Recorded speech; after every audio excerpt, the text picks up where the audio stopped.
Looks like we got a new friend!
Oh, hi everyone, and welcome to Conan, Grains of Sand, Episode 1, Season 1. Do you know what? I can't wait to get round and say hello to all these wonderful faces around the table today. So we're going to do that first. We'll do the channel announcements in a minute. I just want to say hello to these wonderful, beautiful people. We're going to go clockwise around, so we're going to start with Torn Pixie Twitch. Oh, hi, who are you? Hi, I'm Turn Pixie. I'm a creative and variety streamer. You can find me on Twitter at Turn Pixie Twitch. Fantastic, thank you. Next around we have Dark Aardvark, or Natalie. Oh, hi. Looks like we got a new friend. I think you're muted.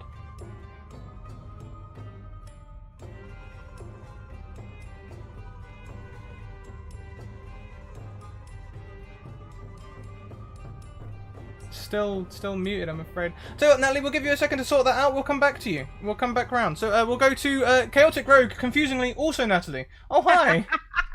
Well, I have one when double is so much more fun. Hi. That's my, I don't know, I'm going with it. My name is Natalie, also known as Chaotic Rogue. I am I don't know, I just do weird stuff on the internet. I tweet a lot about D&D, and I don't know, I stream a fair bit. I've got this, I've got Dragon Eyes tomorrow, I've got a few other ones coming. That's pretty much all I do. Hi. Oh, hi. Hi. Not last, because we're going back around to Natalie, but also last, Sheepdog. Oh, hi. Hey! Hello everyone, I'm Sheepdog. I go by many names, all of them different on different platforms, to make it incredibly difficult to find me. I occasionally stream, I do videos, and if you want to find them, good luck.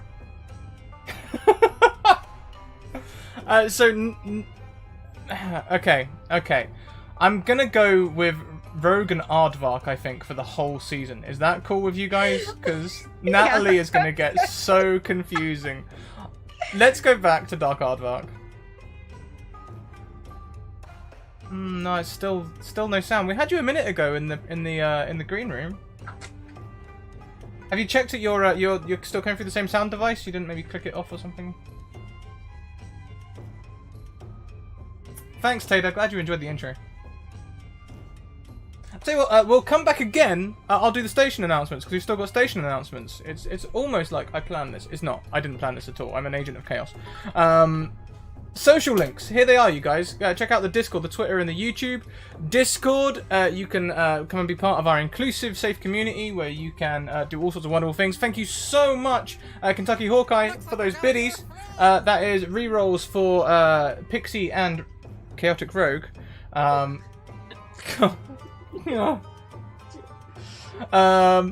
you for the host, Multulu. We also have a Twitter. If you guys want to get into one of our viewer games, send me a DM on Twitter. They generally run at 1 PM or 6 PM EST. We run them Monday, Wednesday, Thursday, and Friday. You can see them on our schedule. And send me a DM and I'll get you in one of them. It's Monster of the Week, 2 lots of D&D 5e, Cypher System, and Ryutama. Also, we have YouTube as well. You can go and catch last season on YouTube. Each season is 36 hours. Probably worth the investment. I mean, if you're a Netflix binger, you're basically halfway there already. We also have a Patreon where you can support us for as little as $1 a month. And the support is very, very much appreciated. So please do consider doing that. You can also let us know about your support using the second link in that notification there. We also have merch. I believe if you use the code ALL20, you'll get 20% discount over on Redbubble today on all my merch. So check that out too. We have sponsors in Bird in the Storm Publishing. Bird in the Storm Publishing, they have wonderful merch and things. They also create D&D content. We played one of their modules a few weeks ago during the Christmas D&D streams. And we'll be doing some more stuff with them next season. So watch this space. Oh, well, half, of course, Tater. Come on. Watch it at 2 times speed, it's going to be half the time. Come on, maths. Also, we have Mage Hand Press. That really threw me for a loop when you were like, what is it 2 times speed? I was like, am I talking too fast? Mage Hand Press. Guys, on Thursday, Lindy is running our new Dark Matter campaign. Tune in, 10 PM EST. It's going to be wild, and you'll be so in love with Dark Matter that you'll buy the alpha before you even get there, just from the hype. What else do we have? We also have a tweet every 10 retweets. One of our lucky heroes will gain a mystery potion to have a drink of. That is everything from me. Let's go back and see how Natalie, do we have your audio? Am I here? Yes! Okay. I don't know how it happened, but the gain knob on my microphone got knocked all the way down. So that's fun. I'm Dark Aardvark. I am clearly really good at this, and I'm just trying to get my start in here. I fight for accessibility and inclusion everywhere. trying to do that more with games. That's why I love Scraticus Academy and everybody here and this community, and just trying to see what I can get out there into the world in 2019. I'm doing it now. Fantastic. Thank you so much. Wow, one of my knobs has gone all crazy as well. I'm getting clipping all over the place. Let's have Conan emotions be invoked. Oh yeah. Oh yeah. We start our tale in the desert with these 4 adventurers who already know each other. However, they didn't quite start their stories here. Do we have a volunteer to go first on how you ended up in the sands of Zamora? I guess I'll volunteer as tribute since I make up for the little errors there. Please introduce your character. What do they look like? What are they doing? Where are they before this all went to hell? Sure. I'm playing Tilliang. She'll generally go by Tilly. She's 20 years old. Her homeland is Zamora. She's got a criminal past and has been a master thief. Served a nobleman as the master thief. But before that, she was apprenticing for a metal worker and forging. The mines, the ore in the mine veins ran dry, and as a result, they had, there was no more need for all these apprentices and stuff. So a bunch of people started turning to crime. She's real short, about 5'4", which I hope is short for this setting and world, and lithe. She was kind of the runt, so she was working extra hard as the apprentice for the ore stuff, and was kind of because she had that weakness and was trying to overcome it. She was kind of one of the first ones to be shoved off into the black market underground world to sort of midway. She ended up in the employ of a noble, as I said before, but that ended because she had been caught stealing from him, and her punishment was to steal for him. So she was still taking all the same risk, sometimes more, because he wanted bigger targets than she was doing to just survive. And so she eventually started kind of stealing from him. It was just petty stuff at first, like like a bowl or something from here or there, just to kind of satisfy her her anger, and then eventually got sloppy and caught, and this time the punishment was to be sold into slavery. Okay, so why don't we track back to the shopkeeper? Well, let's go to the day that he caught you stealing. How did he catch you? What were you stealing? She had gotten a little more bold, and instead of just selling or stealing like a little trinket here or there, she kind of had an eye on a big score that would let her kind of get out of town and start life anew.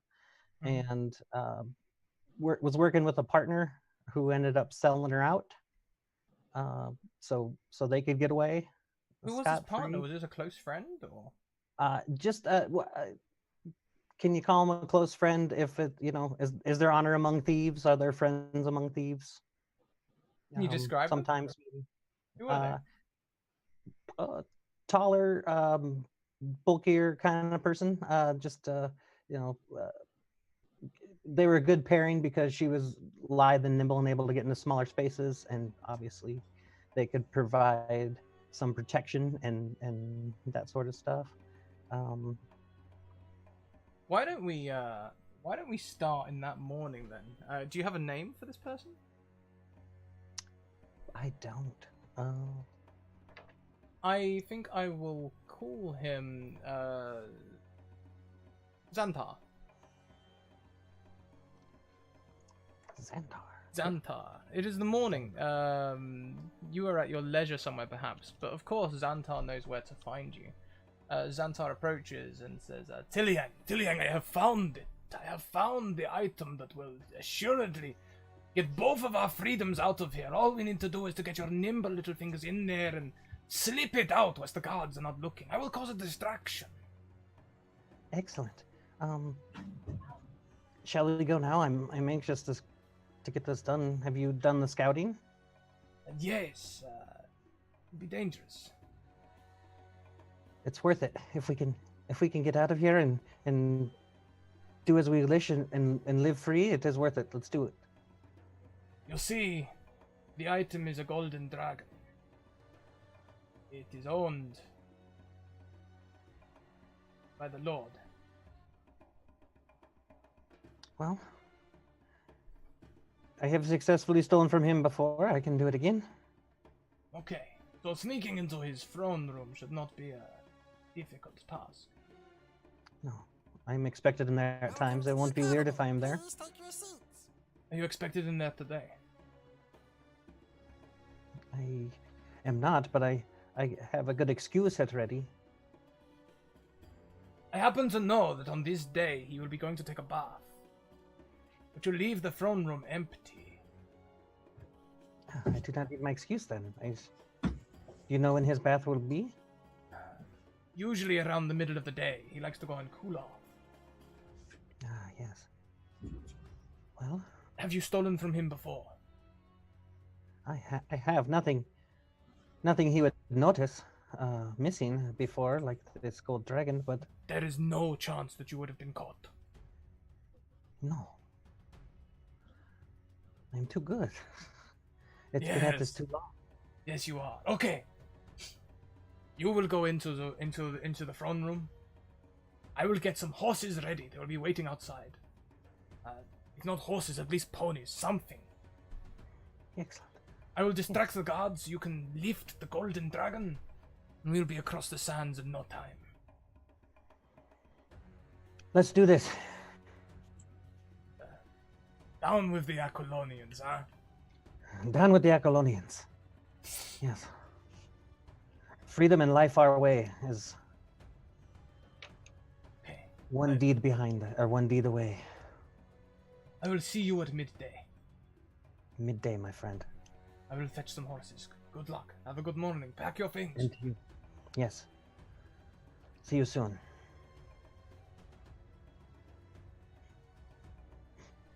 And he leaves. What do you do? Gonna pack up her stuff real fast. Not a whole lot to pack up, so that doesn't take a long time.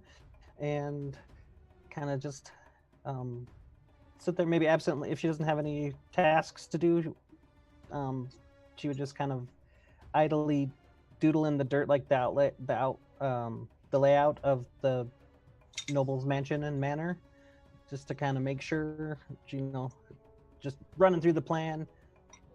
What does she do if this guard is there like they usually are? What does she, that kind of stuff. She doesn't need to do the recon, but she's doing some planning. Okay. Well, sure enough, as you are doing the plan and you've packed perhaps a small sack of things that you wish to take with you, he arrives. He has with him a horse and a pony. This is all I could get, but should be good enough for us to get across the land. It will suffice to get us out of danger at least. Excellent work. Now it's almost time for me to do my part of the bargain. Yes. As the guards outside the palace, they are nowhere to be seen. I assume they are on their lunch break, so I will come in with you and act as a distraction for any guards inside. The time is now. Let's do this. Indeed. Indeed. You approach the gates, and indeed, there are no guards around. This small palace, more a manor house really than a palace, but what lord doesn't have a palace? No guards in sight whatsoever. The door hangs eerily open.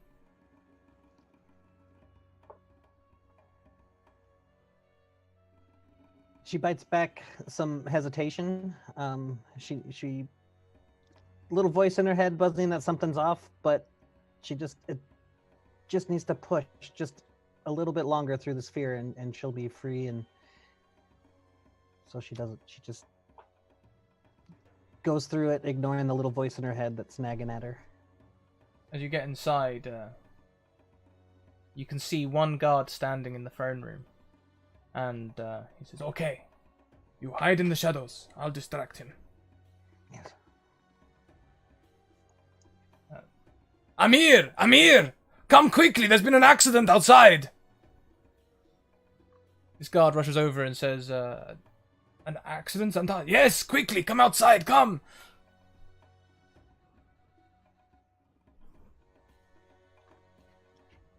Wait for them to leave and start creeping forward cautiously and looking around, making sure everybody's gone. Xantar successfully convinces the guard that there is a thing outside, and the two of them make their way outside. You know that this ruse can only last so long. It's a pathetic ruse that someone outside is hurt. You must be quick. Yep. Deep breath and just dives right into it. Goes into that thief zone that she's managed to find over all the capers that she's pulled, and slouches off the nervousness and just goes into business mode, getting it done. As soon as you enter the throne room, you can see the golden dragon sitting on a pedestal in the center of the room, directly in front of the throne, as though it is a centerpiece to be ogled by the Lord. Surely this is worth more money than you've ever seen. You can see small emeralds line its snout all the way down to its tail, and little I've forgotten what, but sapphires make up the claws. She marvels at it for a second. That tinge of terror hits her again, just because this is more than stealing some food or a little trinket. But she knows time's short, the ruse is weak, and picks it up and takes off to the rendezvous as carefully as she can. As soon as your hand touches the statue, a loud whistle rings across the room. You see Xantar standing with the guard in the doorway. He shrugs. I'm sorry, little Tilly. And that's the last thing you see before a guard rushes up and conks you on the head. Xantar! The next time you wake up, you are bound to a stick, being carried across the desert. You are lucky. Some people have been dragged, but once they see you are awake, they don't bother to carry you anymore. They sever the rope holding your feet and leave you chained to the rest of this gang going across the desert towards a new place. Clearly, you have been made a slave. She's just... Welcome to There's the nobody carnival. here that will Who's care. the She knows that if she yells and screams and cries, so she just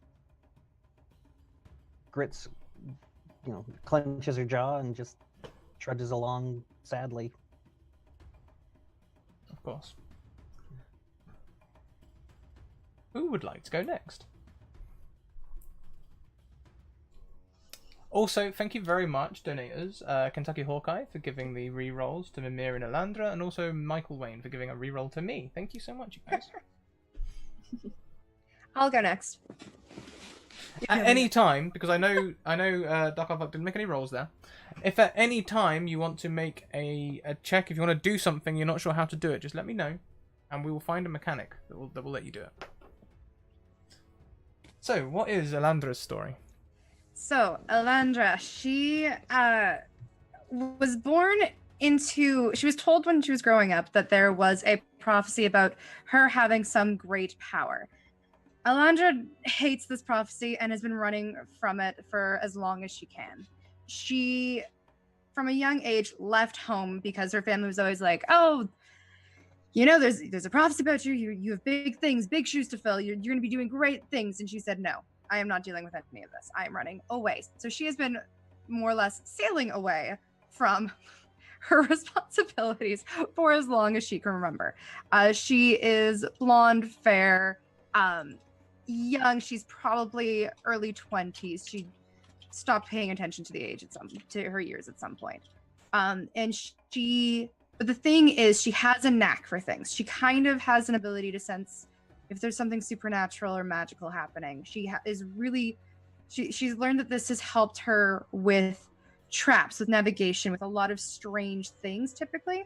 And so for that reason, she's been able to make her way through the world as a for hire expert of sorts to get people through ruins, temples, whatever people are trying to excavate.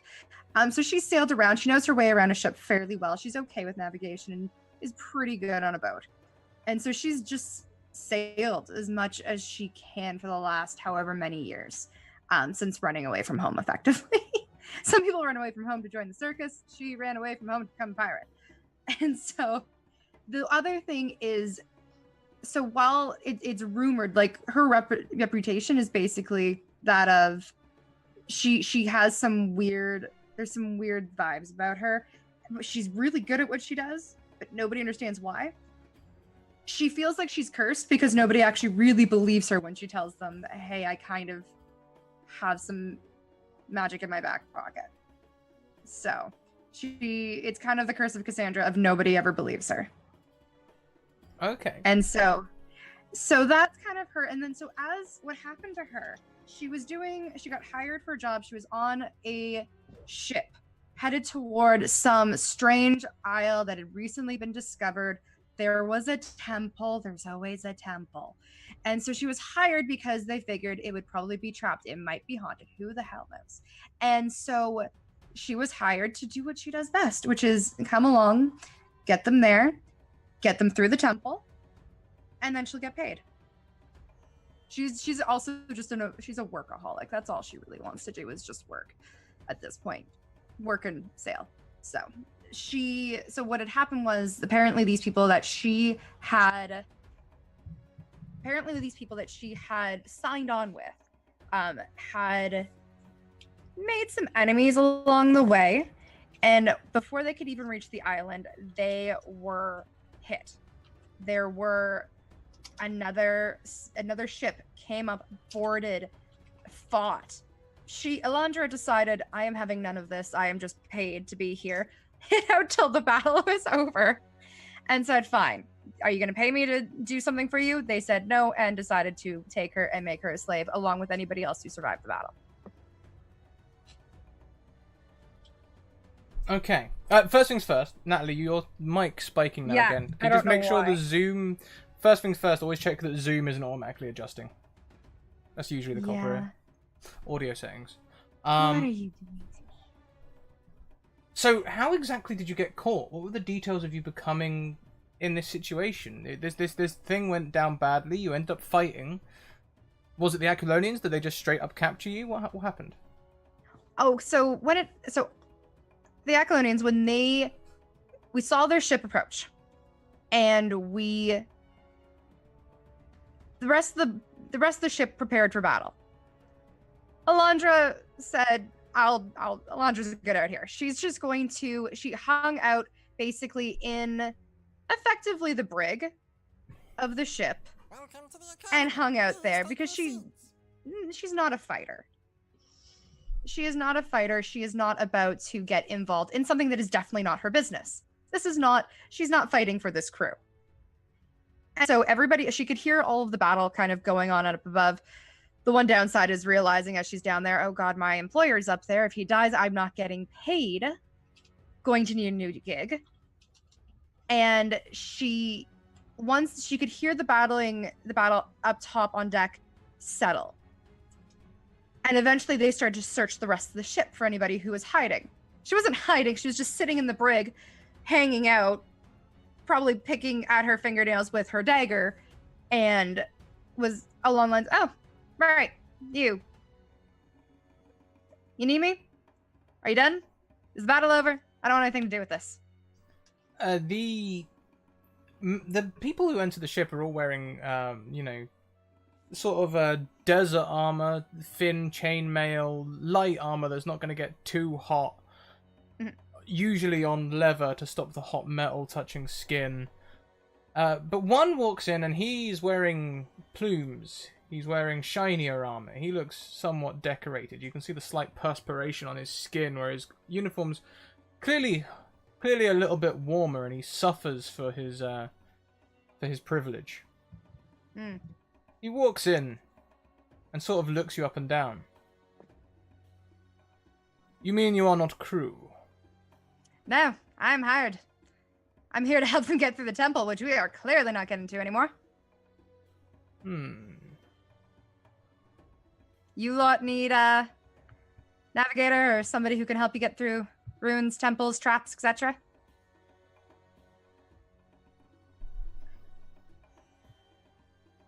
I could think of other uses for you. Not particularly interested in those ones. But you see, you are sailing on an enemy ship in Aquilonian waters. See, I got hired to be here. They're supposed to pay me, and unfortunately, you've killed my employer, so I think you owe me something. Could you please make me a persuade roll? Okay. Oh, God. So the way it works in 2d20 Conan is you are roll 2d20, you are looking for one dice that is lower than your persuade target number. How do I even know what my... Okay, which would be... Okay, so just roll 2d20. Let's just do this. Okay. Oh, wait, lower is better. Oh, God. So Forgot about that. what? Let's find Alandra. Alandra, what is your persuade target number? I don't know. How do I know that? Personality persuade. It's an 8, so you have one success. Ha! That's how that's figured out. Cool. No, I don't think I owe you anything. Right.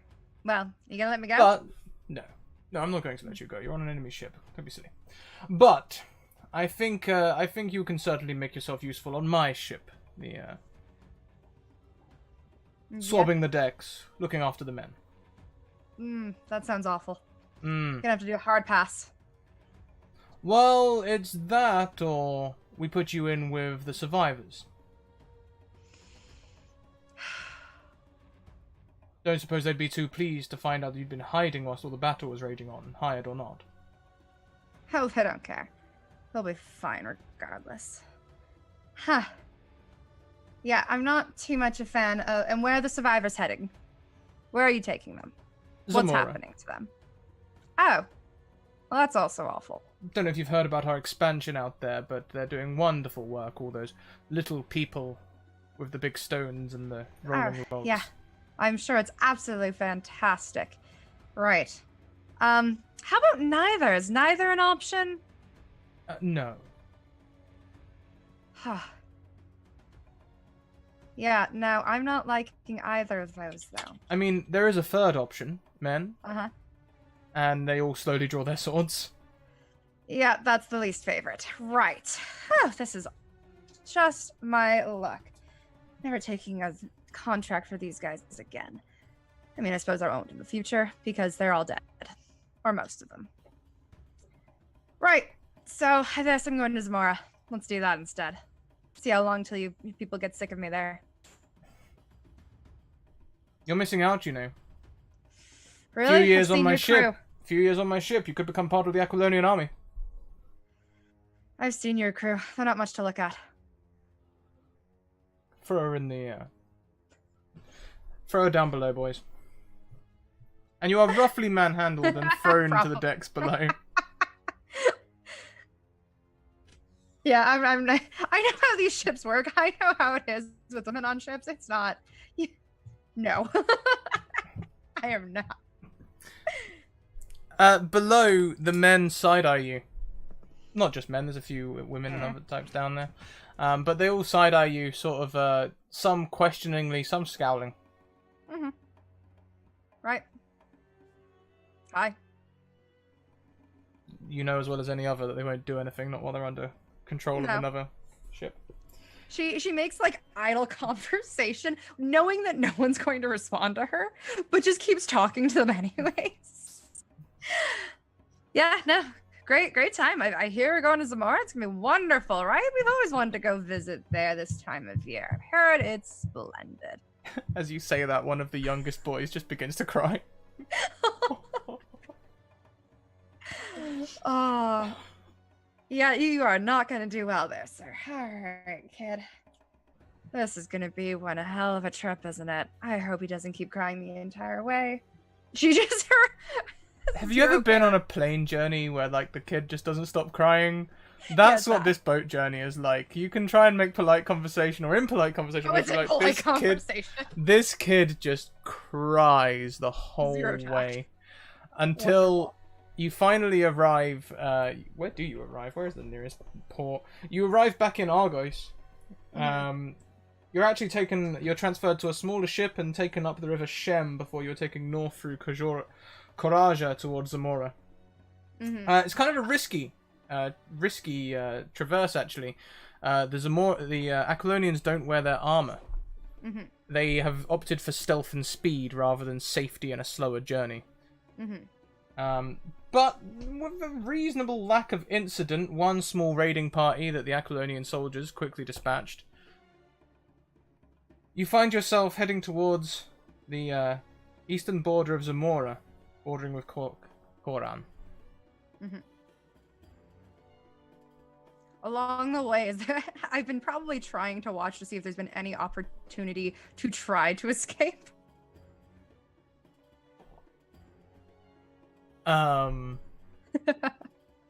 Sorry, I just looked at chat and saw Drink His Tears.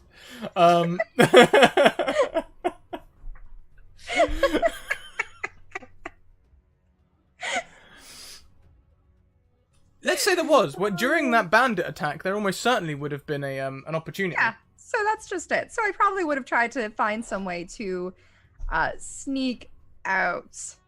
Well, fortunately, we do have a stealth skill. It's under agility stealth. If you click the little dice next to it, it should tell you how many successes you get. Oh, even better. We'll learn how to use this eventually. Agility stealth. Okay. Submit. Oh. There you go. Just the one success. Could you do me a favor? Uh-huh. Could you re-roll the 10? Thank you very much to Michael Rain for that re-roll.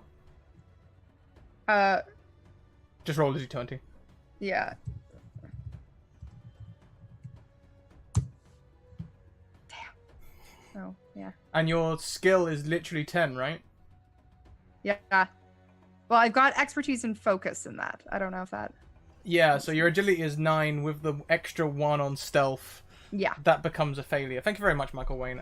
You think you are getting away. You've snuck to the edge of the group. You are just about heading away. Almost there. When an arrow strikes the... not even your clothes yourself, but it strikes almost through your clothes beneath here, and the weight of it pins you to the ground. Oh, fun. Huh. Right. That's not working, isn't it? It is the same captain who comes and crouches next to you.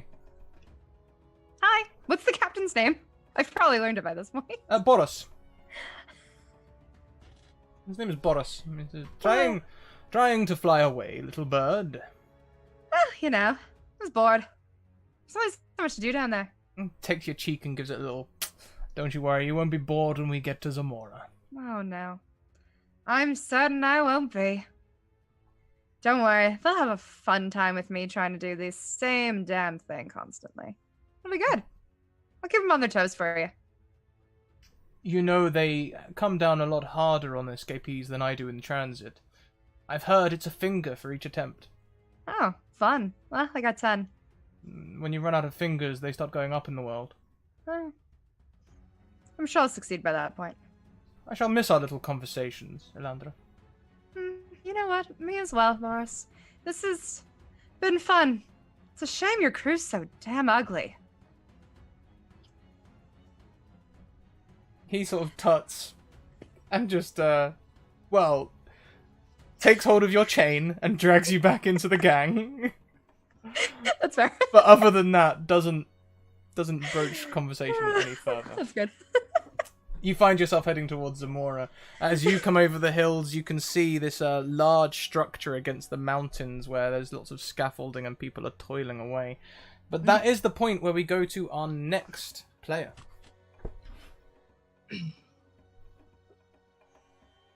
Sure. Demir is an occasional thief. While fairly well studied, they don't make the best decisions, especially when trusting others. Some would say they trust too much for what they do. This trusting nature got them into a bit of trouble. Mimir was caught one day, and the trial, same difference, was pretty quick. The expected outcome was that they would be executed, as most dishonest curs are. As luck would have it, Mimir has a bit of a silver tongue, and charmed their way out of execution. But there were still consequences. While serving out their sentence, the town they were in was raided by the Aquilonians, who, while slaying most, kept the children and the slaves. They never saw what became of the children, but was taken far away to the land of Zamora and put to work building a fort in the desert, a land dry and arid, so different from their home in Nordheim.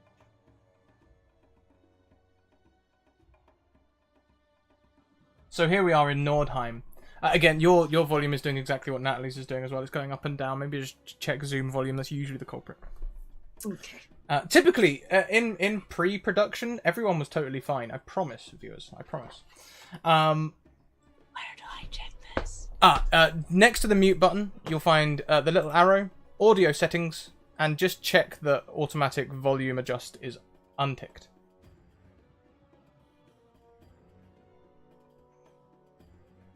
It doesn't say anything about it. Audio settings or maybe audio options, depends. I've heard people have different versions of Zoom, and then it should, when you click on it, you should have test speaker, test mic, and under test mic, automatically adjust volume, tick box. It's got select speaker and microphone test. Okay.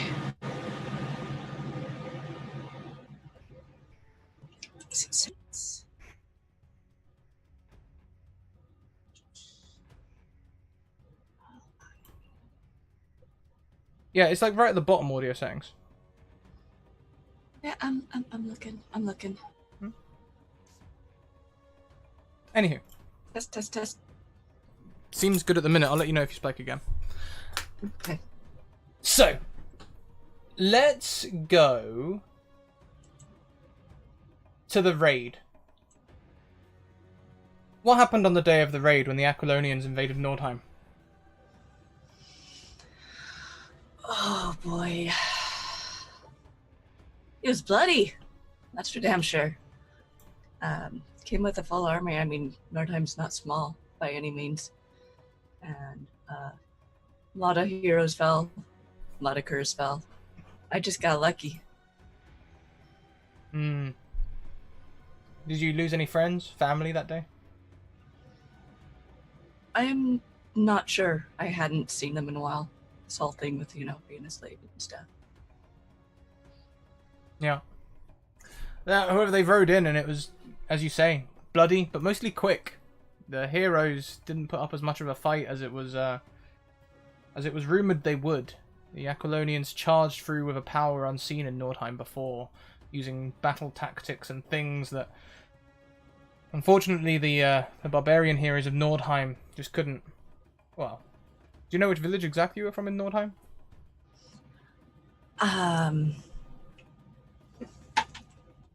Don't have to be. That. Go, you do. I have that thing. Right, that's the wrong bit there. That should be Asgard. Oh, okay. Okay, so Asgard, not Nordheim at all. Oh, so Nordheim, Asgard. Ah, yes. So as they come in, they wipe out the city, as you say. They keep the children, or rather, they left the children alive and took the slaves. But soon the children are bundled in with the slaves, as if you're going to march with the Aquilonian army, you must have a job, and that job is running, carrying messages. Running, carrying things, running to shine boots. Yeah, that's fine. I need the your code. It's in my purse. Okay.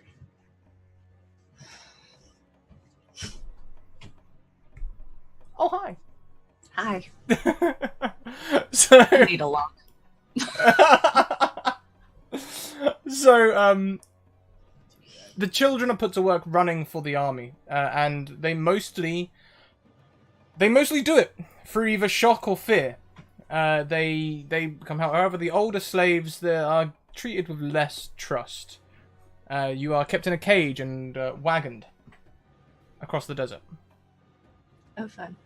Do you try to escape this cage?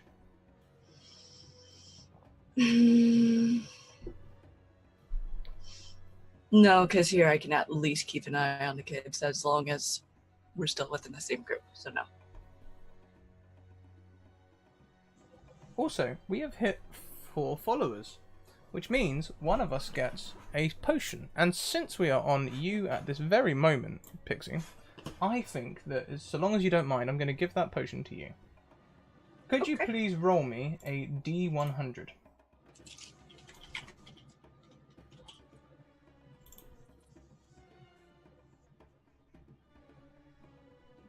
You find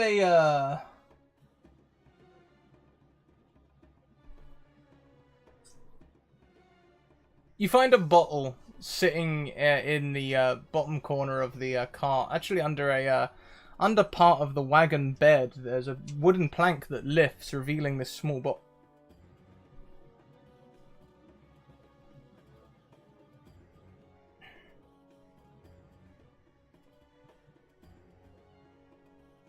Sealed, wax sealed, an opaque black glass bottle. You can't really tell what's inside, but clearly it's been hidden here.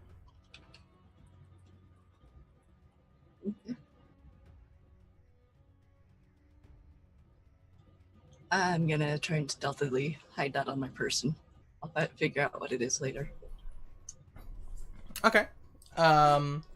As you try and hide it on your person, why don't you give me a check for that? Let's just see if there's... do you know what? I think that would come under thievery. Why don't you give me a thievery check? That's under awareness.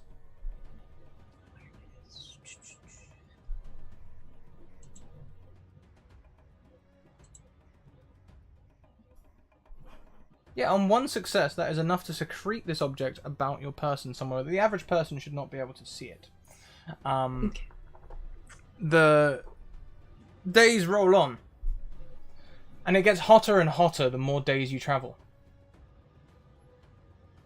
The sun begins to get more and more prominent in the sky until it begins to burn. Several of the other slaves take off the fur rags that they wear to keep warm up in Asgard and begin looking more and more tatty as they are reduced to leather scraps that are given to them by the Accolonian soldiers. Okay. How is Mimir feeling? Go on. I mean, he's watching everyone else get really sunburned, and he's like, this kind of reminds me of windburn when it gets really cold and the wind's really blowing. You don't want to take your clothes off to avoid it. You want to keep them on. So I'm going to keep them on. And while I'll be really, really hot in my furs, I won't be burning. Mostly.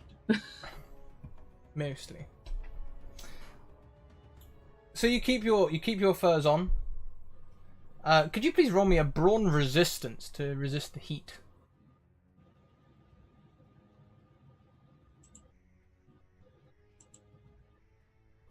So yeah, you resist as well. You manage to keep your cool, literally.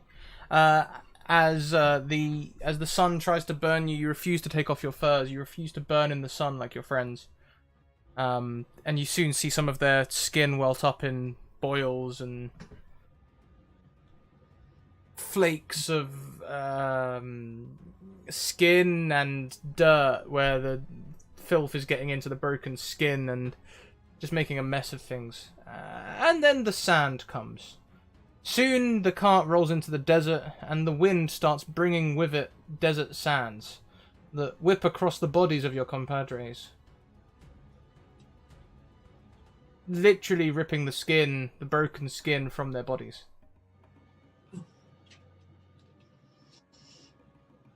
Okay. How does Mimir feel during this time? He's realizing that wherever they're going, it's definitely like nowhere they've been before.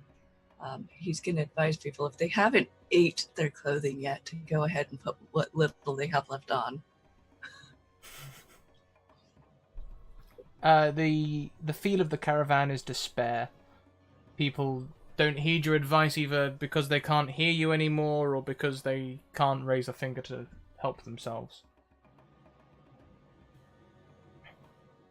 You see the children that were taken weeks ago now from your camp. You see one of them run past the cart wearing a miniaturized version of an Aquilonian armor. Mhm. You can see the chainmail, the short spear, not a weapon of your people.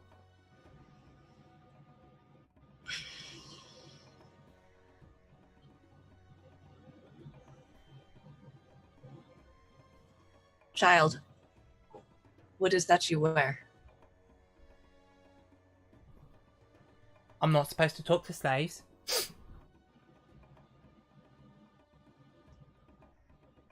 It's So that's how it is. It's the new Aquilonian armor. I'm going to be a soldier. Yes, but you are not Aquilonian. Your parents, your ancestors, they were not Aquilonian. Where is your pride in yourself and in your past? Well, the soldiers say that the Aquilonians own lots of lands, and that Asgard will just be another land that they own. So we might as well be on the winning side. Otherwise we'll end up like... Makes eye contact for a second, and then looks at the ground. You are a coward. Your fathers and your mothers, you will feel their shame.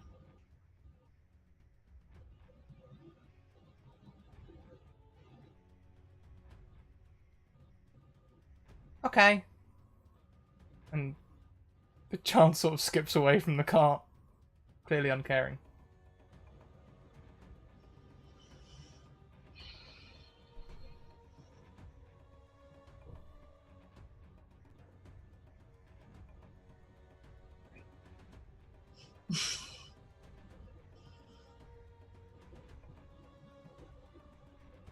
Long moment of silence for Mimir. What goes through Mimir's mind after this little exchange?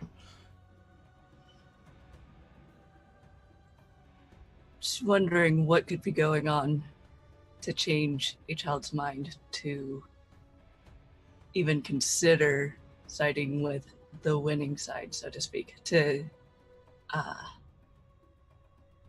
discard his honor so callously. That child in particular you will remember from the village, the snot-nosed brat that would always steal everyone else's conkers or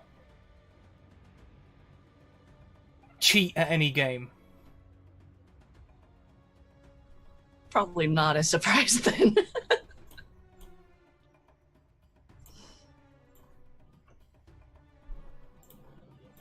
The cart rolls on, and it is when you get to the it's when you get to this camp, this fort against the mountains, this desert camp where you can see people building now the foundations of what looks to be a great undertaking. The children are split into two groups. One group contains the boy that you spoke with.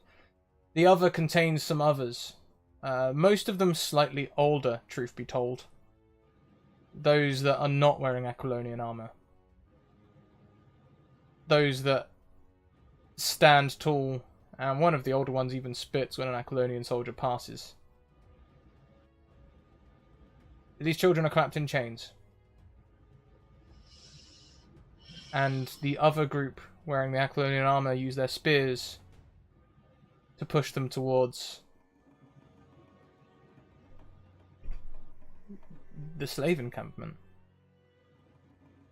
A guard comes across and undoes the bolt on your cage, taking you to join them. Okay.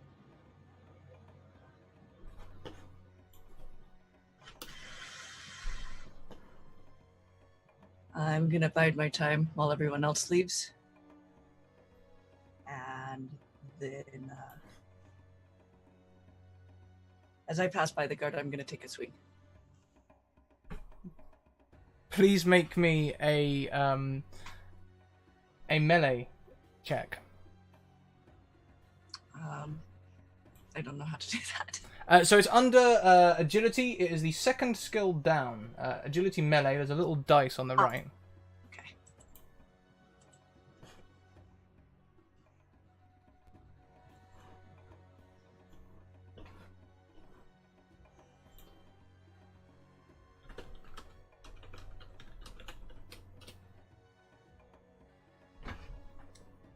Unfortunately, on a 0, your blow swings, but you are weak from weeks of travel without really getting much exercise, fighting off the heat as you have been. Your blow is feeble and poorly aimed. The soldier catches your punch.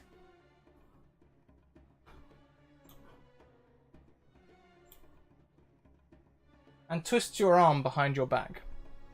Oh.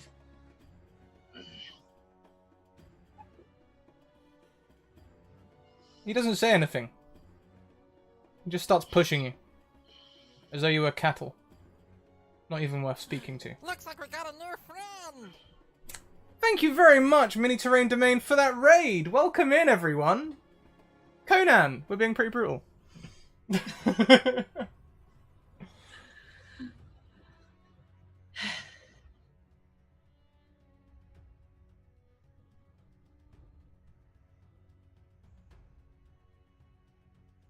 You are pushed towards the other slaves and set to work. This leaves only Hoda. Yes. What is Hoda's story? So, Hoda grew up, trained for war. When he reached his age of adulthood, he went off raiding with the Lord and the other families. And for the majority of the beginning of his life, that was all good and nothing went too wrong. He picked up a couple of battle scars, as did everyone else, but he was mostly successful in the raids. When he got closer to kind of his midlife, about 30, he actually accidentally killed his cousin with a spear. After that, he started to, if you need his name is Trygvi, Tryggv. I'll put it in the chat.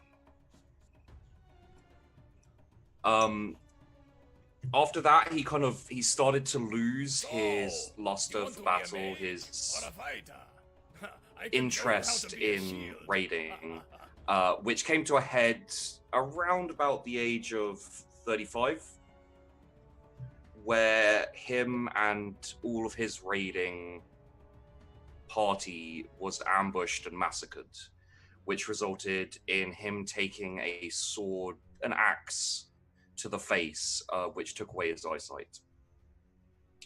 After this happened, he pretty much lost all interest in fighting, in raiding, in working for the Lord and receiving not much back. So he decided to leave Nordheim. He set off on a journey with no particular direction, but he knew that he was looking for something. And he mostly stayed out in the wilderness for about 5-7 years. Occasionally traveling with other people. He wasn't antisocial, just he didn't want to be where he was. And then towards more recent times, he met some people on the road who seemed fine, but were actually not. And they were slavers looking to take him. So I think the first port of call will be when you killed your friend Trygvi.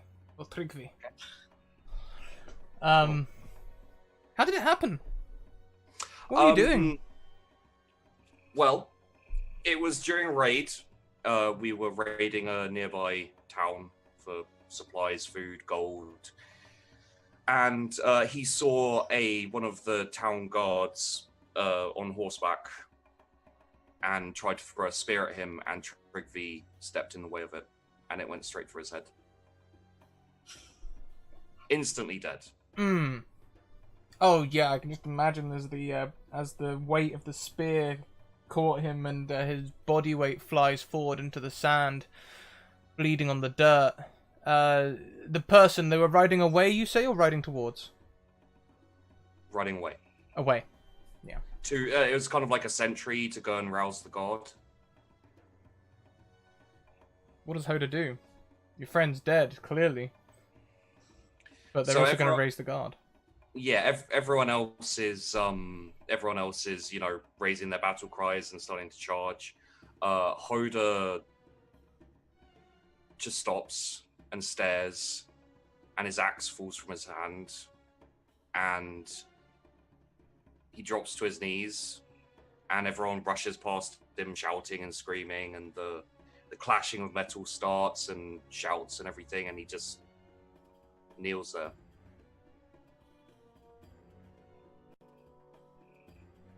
How are you woken from this slumber during this battle? I would imagine that a soldier or someone comes in to attack him. It's a chaotic melee, so... Perhaps one of your own friends at first grabs you by the lapels, if there was such a thing, picks you up by your armor and slaps you. Come on, Hoda! We have to fight! Get off me!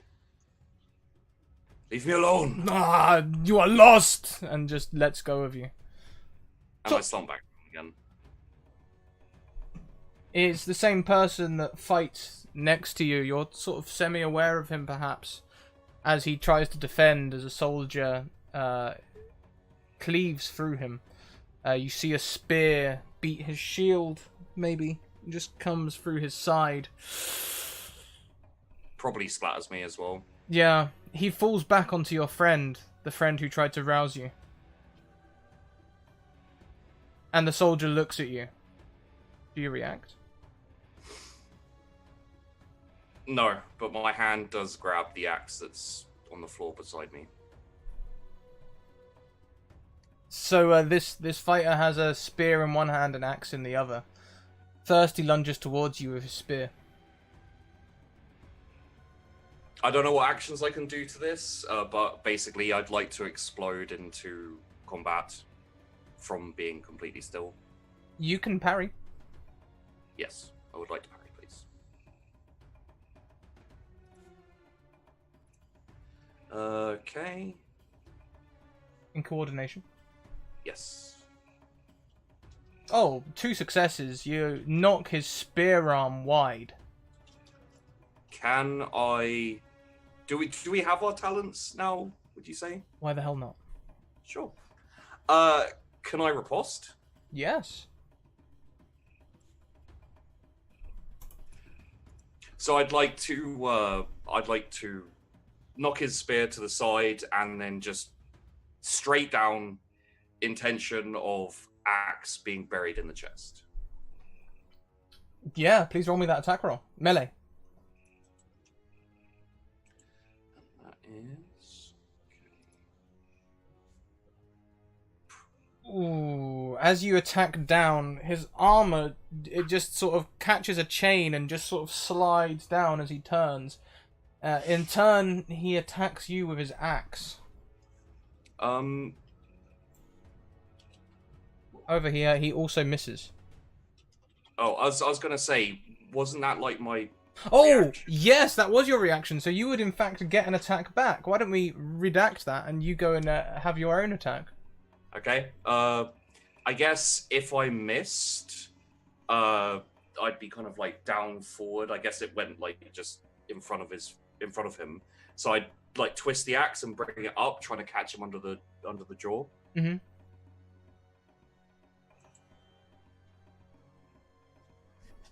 On the one melee. He stops your axe just below his jaw. Sort of holding it. He's shifted his axe so that the haft is being held by both hands. He's dropped his spear. Okay. He's going to try and push you away. Just using sheer brawn. Not an attack, he's just going to try and create distance. However, he's unable to. Okay. Can I try and force the axe? Like, maybe, like, use my other hand and just try and push it up into his... into his head? Yeah. I don't know what I think that'd be more... go for athletics. It's Okay. a strength test, essentially. Yeah.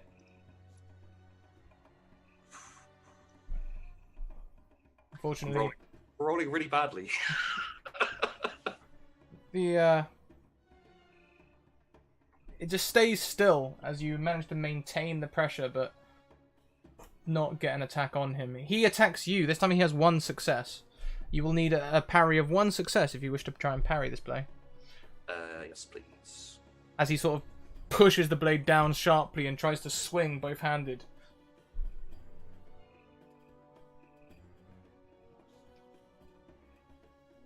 You managed to block the blow. Welcome to the academy. Please take your seats.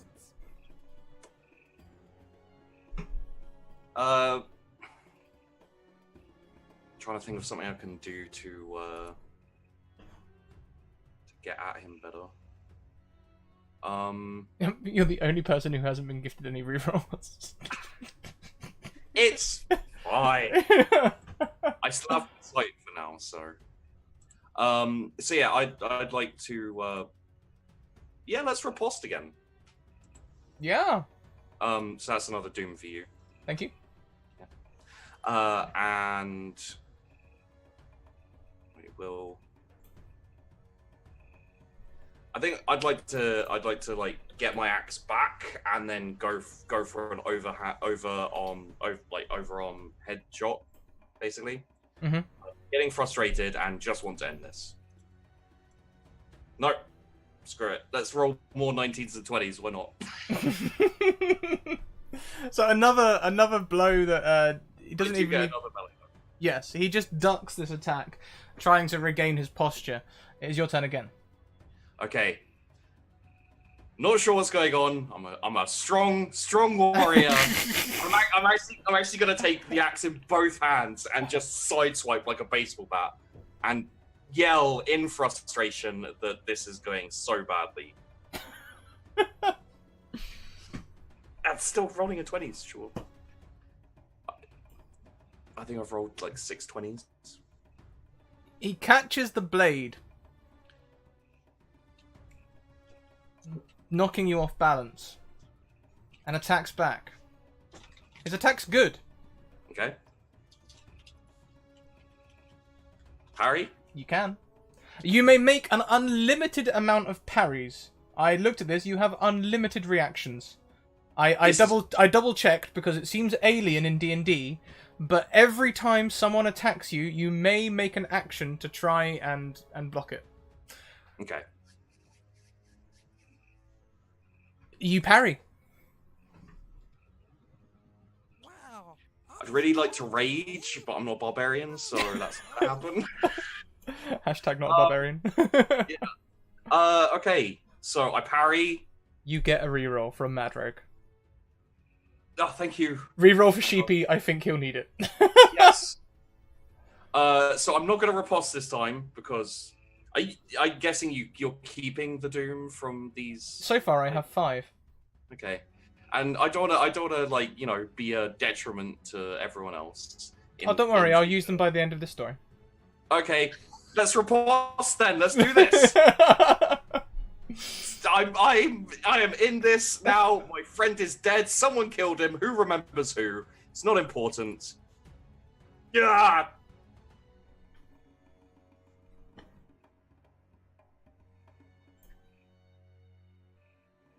Yeah. Okay. On the nat 1, the soldier blocks your strike. And I'm going to spend 5 doom to automatically get a hit on you, Okay. as his axe clashes into the side of your head. All right. Changing the story a little, I think, so that these 2 events happen in the same day. Sure. That works. Fine. The harm you will take is to the head. You are blinded. Okay. You may continue to fight though. I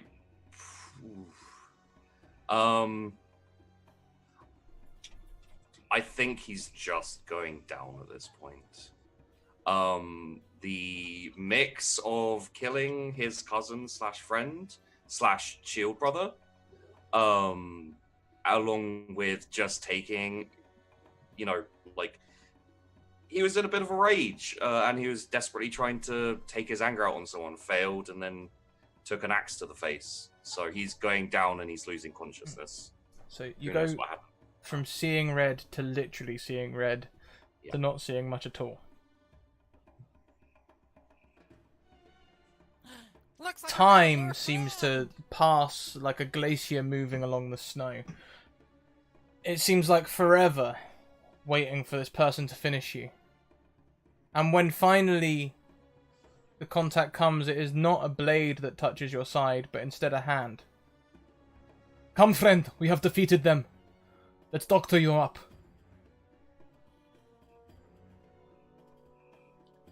Maybe we can save your eyes. Take me away from here. I don't want to be here anymore. You can say that again, brother. Let's go! Wait! Before you go, make sure you bring Tryggvi. I don't want him left here. Yes, my friend. I will strap him to the back of my horse. Okay, let's go. However, when you get to the other end of your journey, when you get back to village, this man was lying. Reinforcements were coming. He did not strap Tryggvi to the back of his horse. He just got you out of there, trying to save the living and not caring much for the dead.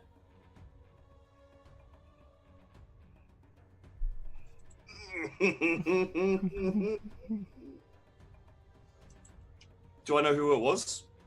You will recognize the voice as Helbjorn. Helbjorn. I assume it would take some recovery time for me to even know. Yes, I think it's probably a couple of weeks until you are in a fit state to ask of your friend. Yeah.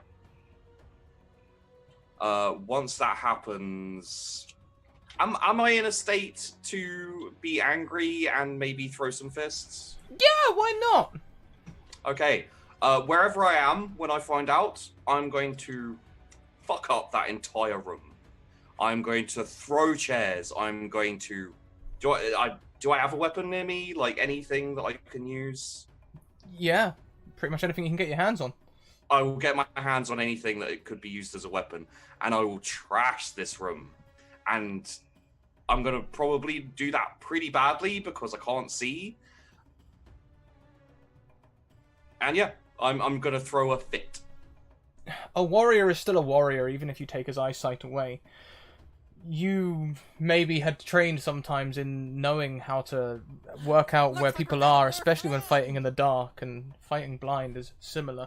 Thank you very much for the raid, Castle Mac. Welcome in, everyone, as we are a blind man starting a bar fight. Scrat is being horrible to a blind man, just saying. Casually. However, this is the story of how Hodor eventually gets restrained. Hodir. Gets restrained. Hodor's the other dude. Yeah. Easy slip. We'll have to correct that early. Thank you. Hodir. I realised that. I was worried about saying it to myself. This is the story of how Hodir gets restrained and kicked from the village.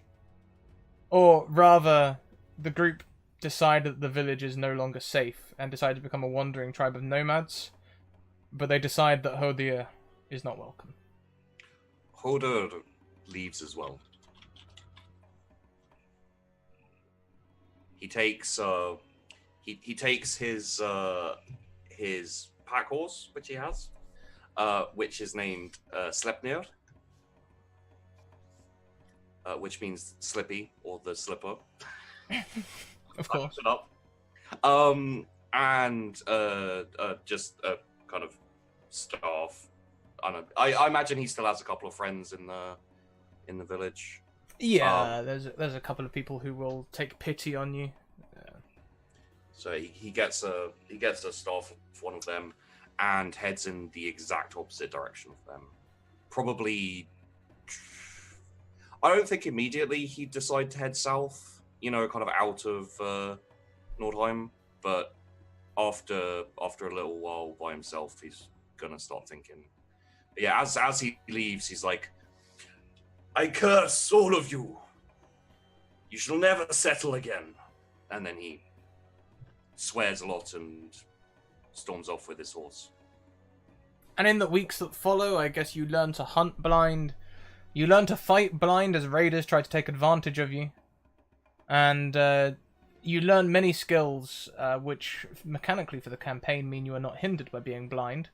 But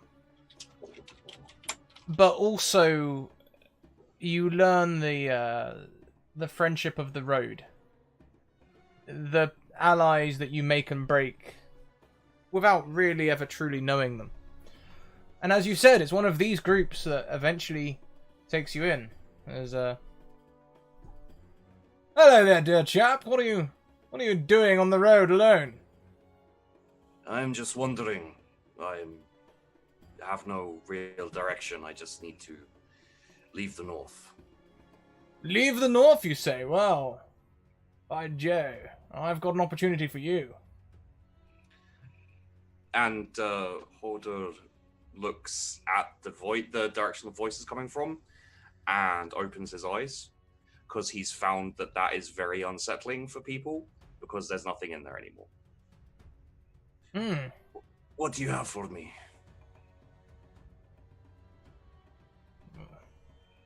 You sort of hear a muffled conversation. In fact, give me, is there a listen check, or would it just be observation? Observation, I think. Give me an observation check. Okay. You briefly catch, at least we could use his mule. What do you want with Sleipnir? Well, work. We have work to offer down in Zamora. It's as far from the north as you can get. And you and your donkey, I assume despite being blind you can carry things. You can find work down that way.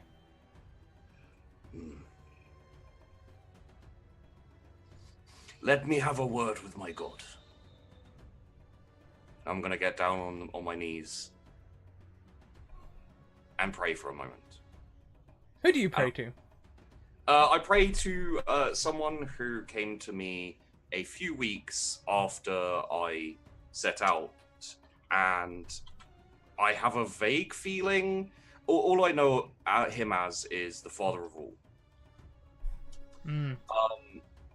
And he gave me more like vague images and just the feeling like I need to head out of Nordheim.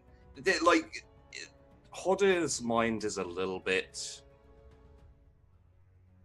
broken, so this may be all in his head, like as far as he's concerned this is real, but he gets the feeling that leaving Nordheim, traveling south is the right direction. And every now and then when he sets off on the road, he gets the feeling like the direction he's going is the wrong direction. So he's going to kneel down and he's going to concentrate and try and feel if this direction is the right direction. As you kneel down, for a second your prayers are interrupted as your knee catches a cylindrical object on the ground. Investigating will reveal what feels like a bottle with a sealed edge. Please roll me a D100.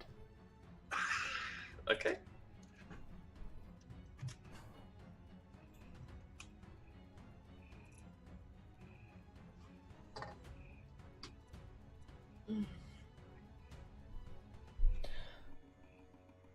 As you get down to praying, that feeling of wrong takes you, like bile in the stomach or scum on a pond. You can feel the wrongness of this situation. The moment you start reaching out, you feel your hackles rise as you hear a sandal touch the sand behind you. I grab my staff and start standing back up as I say, no, it does not feel like my god wants me to go this way. I will carry on by myself, thank you. I don't think so, old chap. You're coming with us one way or the other.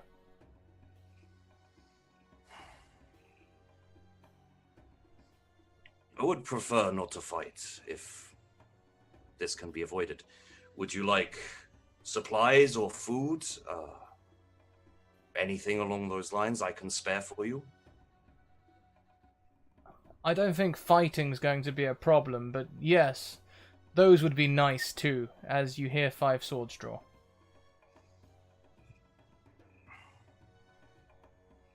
Go quietly, old man. You could lose more than your eyes.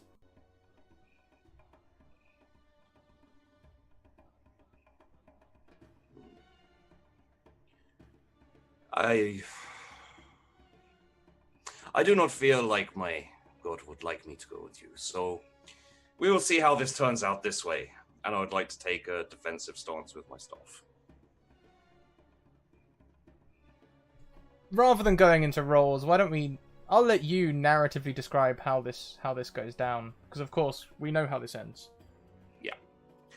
So they attack together, and Hoder starts off okay. He slaps away swords, he backs off, he is pretty talented, especially defensively. Like, he's been training defensively for a while, but every time he gets an opportunity, an opening to go for a killing blow or to just get a hit in, there's a hesitation and there's a reluctance that means that either the opportunity slips by or he just lets it go by, to the point where after a couple of minutes of this, they've surrounded him, he can't back away any further, and they just beat him into unconsciousness with the flat of their swords. Maybe a couple of cuts as well going down, and yet again, I mean, he can't sink further into darkness, but he sinks further into darkness. And so, when we pan across to our fort being constructed at the edge of the Zamoran Sands, or the Zamoran Sea as some might call it, the last person to join you is flung into the fire. A lone rider this time. Usually they comes in groups in cages, but this time a lone person. Blind, it would seem. Flung against your campfire as you're being served dinner. Elandra, Tilly, and Mimir. Your group is together. How do you meet? Oh, right. You must be new. Welcome. This is, well, we haven't come up with a team name yet, but we'll get there. I still don't see the point in a name.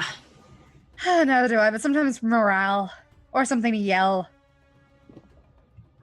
There are plenty of things to yell without a team name. I suppose. I'm just trying to have a little fun. I am a little confused. Where are we, and where am I? Right, who wants to be the bearer of bad news? Anyone want to take this? I'm not still great. trying to convince myself that this is not actually hell. That's the best way to describe it. Welcome to hell. We are stuck doing stuff we don't want to do with people we don't want to be with.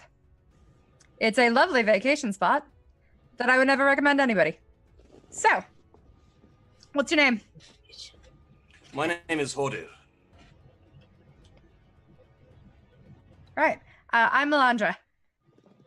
Landra. Elandra. Elandra. Yeah.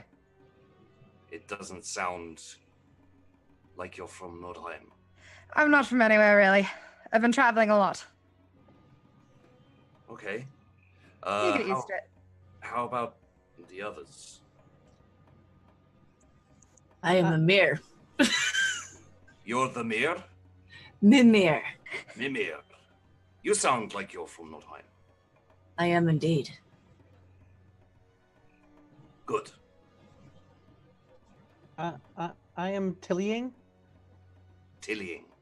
Yes. It's good to meet you. It's good to meet you too.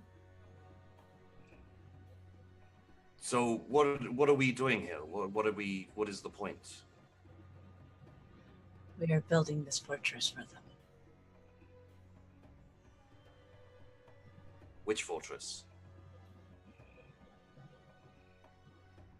It's a fortress of some sort. I don't even know. We're just Okay. told to build, unfortunately, and until we can find something better to do with our time, that's what we've been working on. And you have all been here for a while? Long. Many days, weeks. I don't keep track of time anymore. It makes it worse. And you haven't escaped or even tried to escape? Apparently, they cut off your fingers if you try. I haven't been here long, but it's, that's the warning I got. That was on the travel brochure when I got here. So, it's, yeah. Right, wonderful destination here. There are children from Asgard. I cannot just leave them. Do they cry an awful lot? No. Oh, God, thank goodness. There's an awful one that would not shut up on my ship right here. Kind of like me, I suppose, but, you know.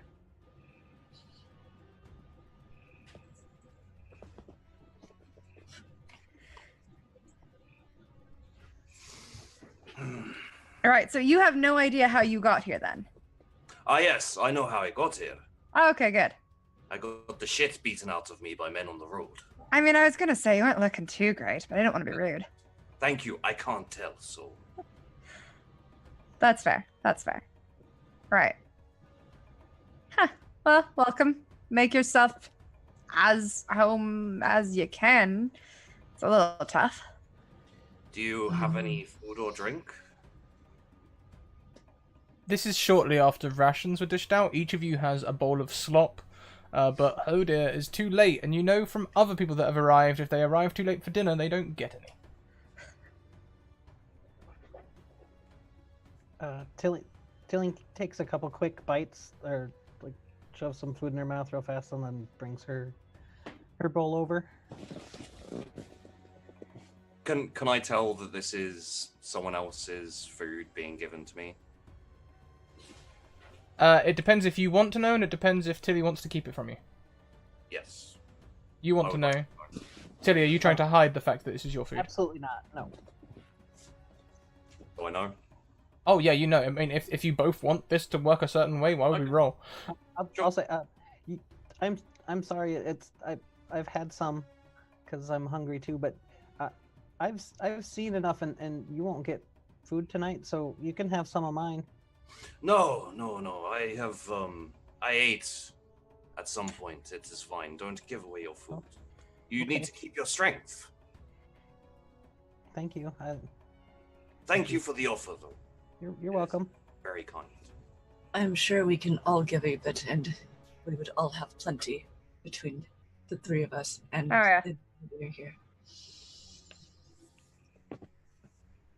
Well, if you feel that you can spare it, I will take it. But are you willing? Oh, believe me, I probably won't be finishing this, so. It is, because I'm too hungry not to. I will take what is given. Alondra will probably finish half of hers and then hand it over. It's a very watery sort of soup with maybe a leek in it. I Oh, love leeks. Leek soup.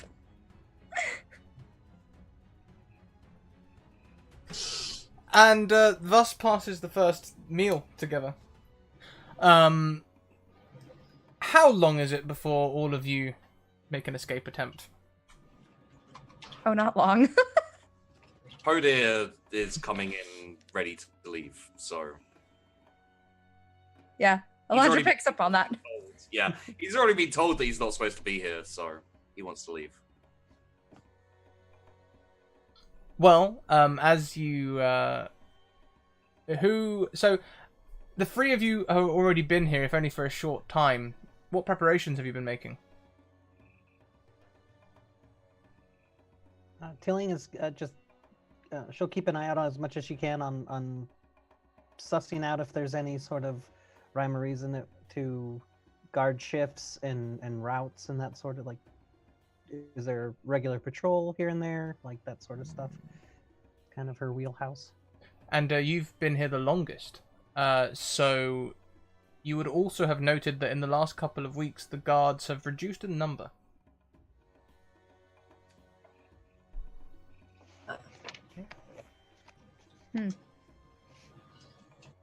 Mimir will have been stowing away what goods they're able to come across and sneak away with, without taking any unnecessary risks, because supplies will be a thing. Can you make me a stealth roll? Yeah.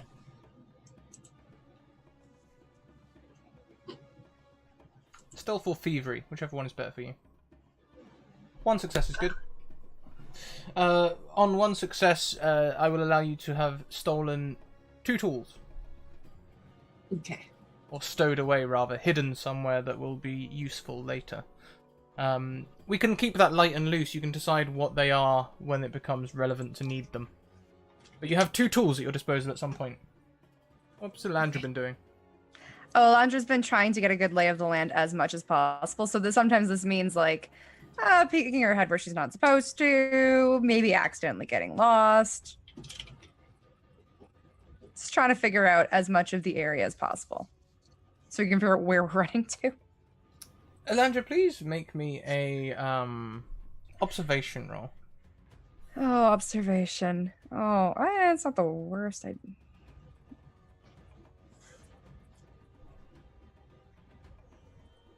On one success, you stray close to one of the guards' tents, one of the bigger guards' tents. Yep. Through Sounds the right. tent, you hear them discussing something. You hear, "Look, it's not our fault. We just need to keep on going and build the damn defenses." "Yes, but what about the people to the west? If they're uprising, then surely we're going to be cut off." "That's not our concern. We just keep building the damn thing, and if they try to come and take us from the west, then we'll have a bloody great fort to hide in, won't we? Look, there's not much we can do. I understand your worries, I do, but all we can do is persevere." "Hey! You're not supposed to be here!" Sorry, bathroom. Where is it again? "Oh no, I spotted you the other day, come on!" I imagine you'd be half dragged. Oh yeah, probably. But still talking my mouth off while I'm at it. What's your name again, dear? Oh, great. Good. I'll have to remember that the next time. My name is Shut Up. Shut up! That's a wonderful name. As you drag me back. Yeah, they hate me already. It's been great. It's been so good. So you have some snippets of information. Yeah.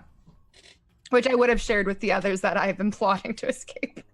So, make a plan. What are you going to do? Oh, Hoda, I imagine there's one thing that is dear to you that you'd probably like to try and get an idea of. Why don't you make me an observation check? This is a guess on my part. If I'm wrong, I'm wrong, but I've got a feeling this will be dear to you. On a 1 observation check, you hear from over in the pens, the braying of your donkey, Slipnir. Sleipnir. I'm fine with him being a donkey. He is originally a horse, but he could be Oh, sorry.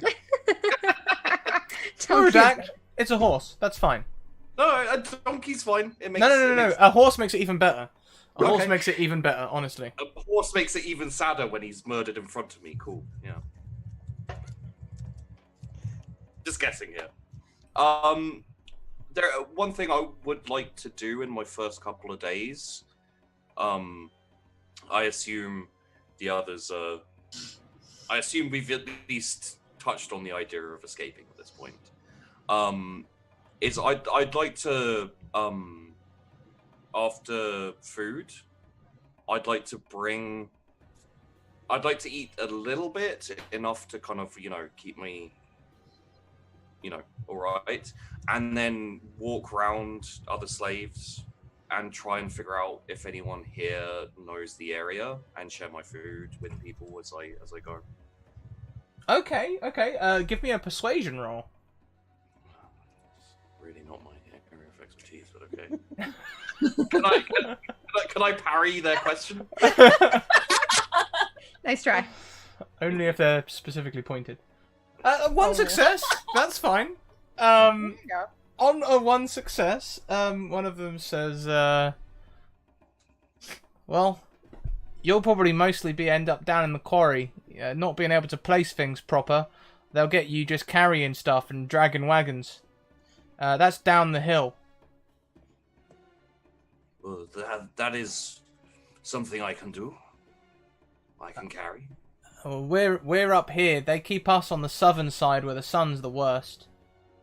And over in the east, in the shadow of the quarry, there's the captain's quarters, and basically the further you get away from the quarry, the more lowly the soldiers get until you get them kids over there. What about outside of this place? Is there anything around here? Well, the quarry digs into the mountain. On the other side, they say there's Ilbar's River that can take you all the way down to the Villette Sea. That's down in Turan. We're right on the border between Zamora and Coran. Anyone would think the Aquilonians are looking at expanding further, but I've heard they've got trouble at home. Like rebellions? I don't know. I didn't hear much. I just heard this loud mouth. Where are you from again, Alondra? Oh God, great question. Argos originally.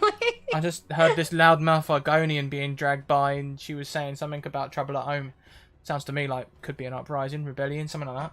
Yeah, no, I think I met her. Everyone's met her. So, if you had your freedom, which way would you go? Bloody hell.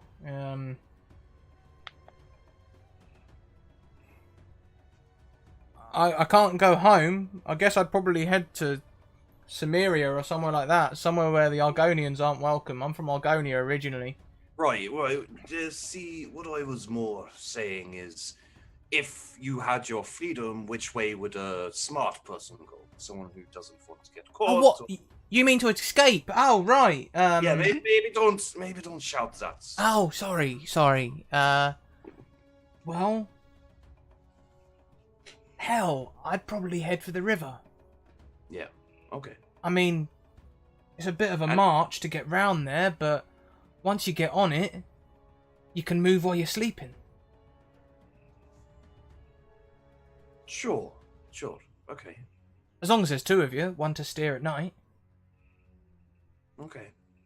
Well, thank you for your help. And here, have the last of my soup. I believe there's a leak in it.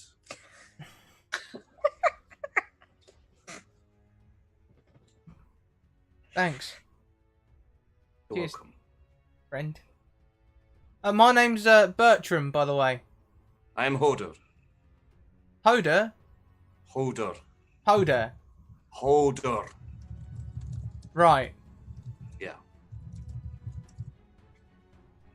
Well, sleep well. Get lots of rest. They'll work you hard tomorrow. I do not need much sleep, but thank you. And I wander off. Back to camp or just wander off? Yeah, but in the general direction of where I feel like my area of sleep is. Well, I mean, you can't miss it, because once you get close, you can probably hear Elandra, if I'm right. Yeah. Oh yeah, pretty much. I've already attuned my hearing to that specific pitch of voice and loudness and Oh, perfect. Is there... homing beacon, basically. Looks like we got a new friend. I have my uses. Mm-hmm. Does anyone else want to do something before the escape? I know you need to make a plan still, but I mean, if you're the planning type, that is. Well, I would share the information of there's a river behind the mountain. Apparently, there's a mountain too, guys. Don't know if you knew that, but you do. That's exciting. Their numbers have been dwindling since I've been here. The guards. I don't know why, but Maybe they're being pulled off for the unrest. I heard there was unrest. could So. be. There's talk of possibly an uprising in the west. Welcome to the So, academy. it might be a distraction.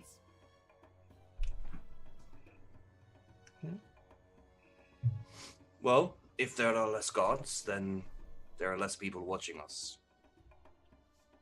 Although, I'm not very good at the silent, sneaking type of escape. I'm okay at sneaking. I could help you with that. That would be much appreciated, yes.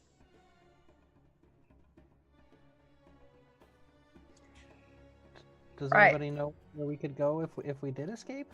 Yes, there's a river. There's a river like River? around behind the mountain. Apparently. Right. Best way. So, you've been watching the guards, so you might be able to have a good idea of when the best time to go is. And I know you have been taking supplies, so hopefully that'll come in handy. And then, right, head towards the river. Hopefully nothing goes to hell. I would That's the plan. assume something will go wrong. Or something will go to hell. I've got a rope and a pick. I'm not sure how useful that will be on the river. Should be good for the mountain though. Good. Also be good if you run into somebody. Ah, yes. There is one thing that worries me. Huh? You Besides said, well, all of this. well, yes. Beside all of this, yes, there is something very specific that worries me, which is you said you would not leave without the children. Yes. That's not me. No. Yes. No. I know. Sorry, I was talking to Mimir. You said, Mimir, that you would not leave here without the children. I would prefer not to. At least those who have stayed true to their ancestors. Mm, All right. I How cannot easy? That a how is- trip. Yeah. I cannot imagine that a trip around the mountain and over the river would be very survivable for children. These are not small children. Large children would be even more food.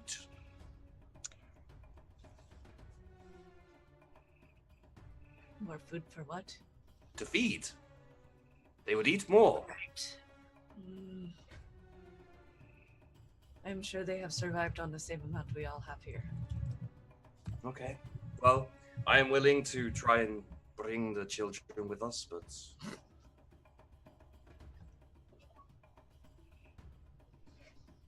How easy is it going to be to get the kids? Mimir, I imagine you've been watching them. Why don't you make me an observation check?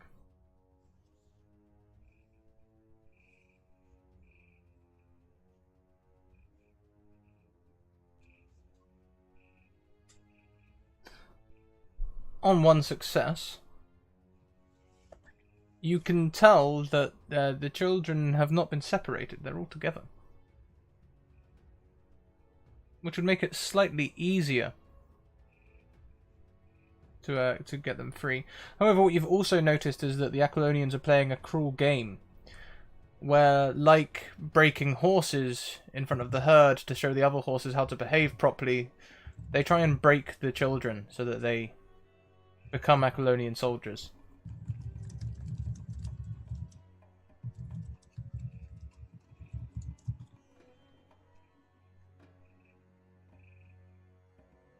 I think you're muted. What? Oh. I heard you say what? Okay, maybe I just speak up then. I keep forgetting my mic is way here.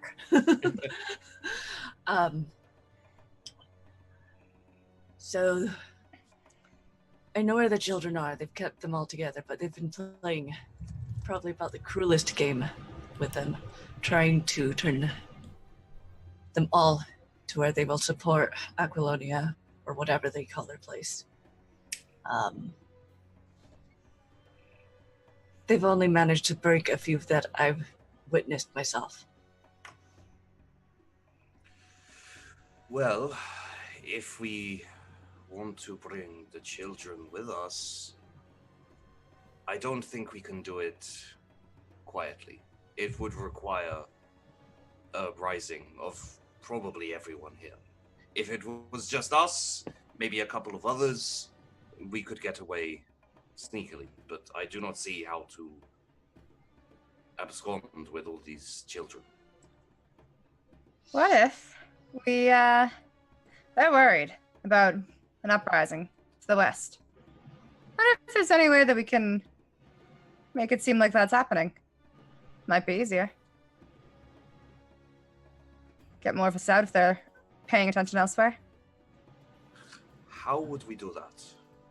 I don't know, I'm just coming up with ideas. Okay. Find some way to get them thinking that there's an attack coming. Especially in the middle of the night.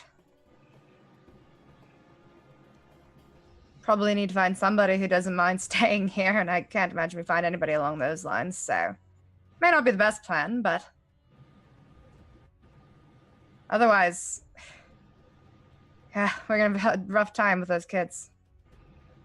I mean, we may just have to leave them if we cannot think of a way to free them. We could maybe leave them and with the intention of coming back if we can find others that would aid, or maybe just gather our own strength and come back. My god does not want me here. I do not imagine he wants me to come back. Okay. Right.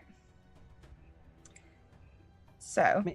Maybe we could find a couple other people that wanted to leave, and then just go different directions, and then at least, you know, we'd be increasing our odds that somebody would escape at least.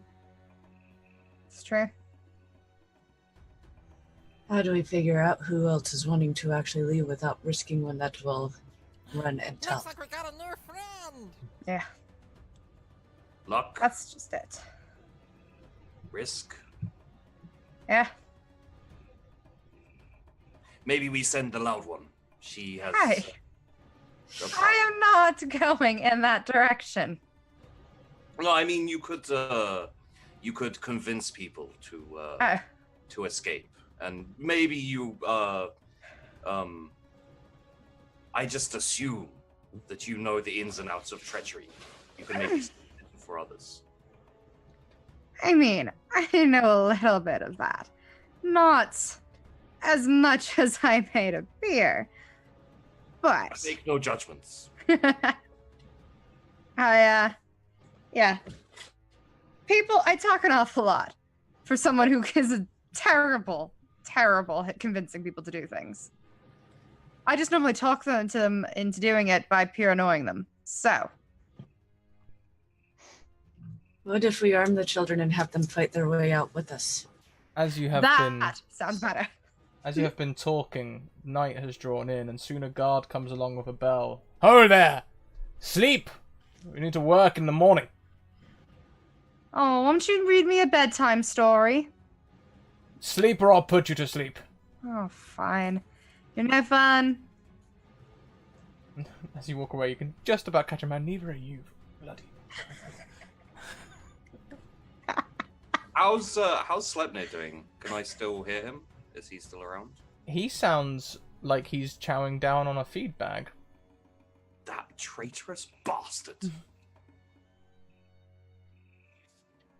The next morning, the guard captain... everyone make me an observation roll. I need 2 successes from someone. Would that be me? From anyone. Oh, okay. I thought you meant specific. Any, all? All? Anyone can roll, yep. You're all looking out for a chance to get away. Well, look at you two go. We are so Okay, observant. all of you like meerkats rising in the morning. Oh, there we go. I only got 1. That's fine. So, First things first, you can see a fist of soldiers that are saddled for riding, and they are sent off at the crack of dawn, heading west.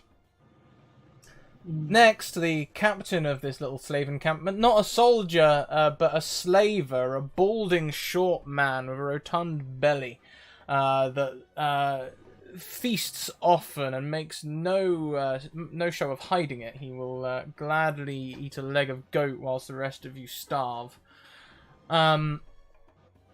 He is standing over a pit that was dug just yesterday. Well, that's an invitation if I've ever seen one. What? I Mimir, point to the guy, point to the pit. Mimir, you see the two groups of young teens as they are brought towards this pit. The Aquilonian soldier ones looking excited. The younger ones looking somewhat nervous. Oh no. Nope. You guys seeing what I'm seeing here? No. There's the slaver man is standing in front of a pit, and he could be pushed in easily. And then there's the two kids, and The ones that have turned towards Aquilonia, I think. are we We push them in. We push them. Yeah. Ooh. Sorry. That's okay. Are we doing this now? That is agreement in the back there. A guard comes along and says, "There's going to be a little bit of entertainment today, so Is that so? What's going on? you get to see how we build soldiers in the Aquilonian army. Oh, God. Isn't there anything better on? Get to work. Don't think you're going to be sitting idle whilst you watch." And he begins escorting you towards the quarry, where each of you will be put to work today. And the quarry end rather than the building end. You can see these two groups of children brought towards the pit. The Aquilonian soldiers with armor, spears, shields, swords, anything they could want. The Nordheim loyals are still in the levers that you saw them in some weeks ago now, Mimir. And you hear the fat slaver man standing by the pit. "Well, today we're going to have a little bit of sport. Now, any of you lot over there, if you want to have weapons and armor, just let us know. We'll conscript you to the army right enough, and you can have yourself a lovely little spear. But until then, in you go. Let's have a little fight. Who's up first?" And the soldiers part out. Well, the Aquilonian soldier boys run forward, but a boy is forced forward from the loyals. At any time, if you want to do something, let me know what you want to do, and we'll see if we can make it work. I'm gonna make a mad dash for the fat slaver dude to see if I can push him in. Just roaring. Okay. That would love be a it. melee, right? This sounds like a signal. To get past the guard near you, I will need an athletics check. while that's happening, I'm gonna whisper to Hodor what's going on, and I'm gonna ask him, what weapon do you fight? What weapon do you favor? I need a stick. A big stick. Okay.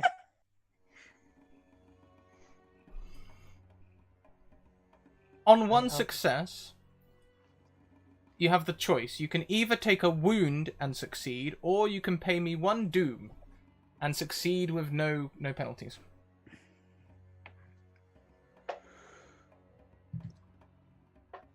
I'll take the wound.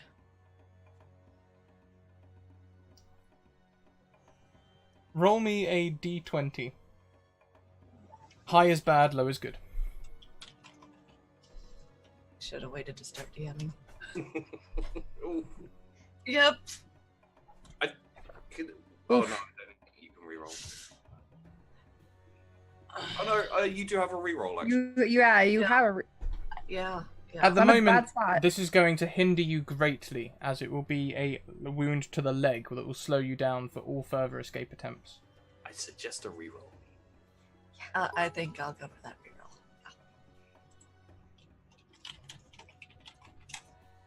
There you go. Ah, yes. So worth it. Unfortunately, that is not a roll. Oh, You see where the slash is. Oh, Sorry, everyone. God damn it, Scrat, stop beating things up. Oh, hey, God. Yeah. whatever. That still works. Your ear is cut, bleeding. It's only a flesh wound.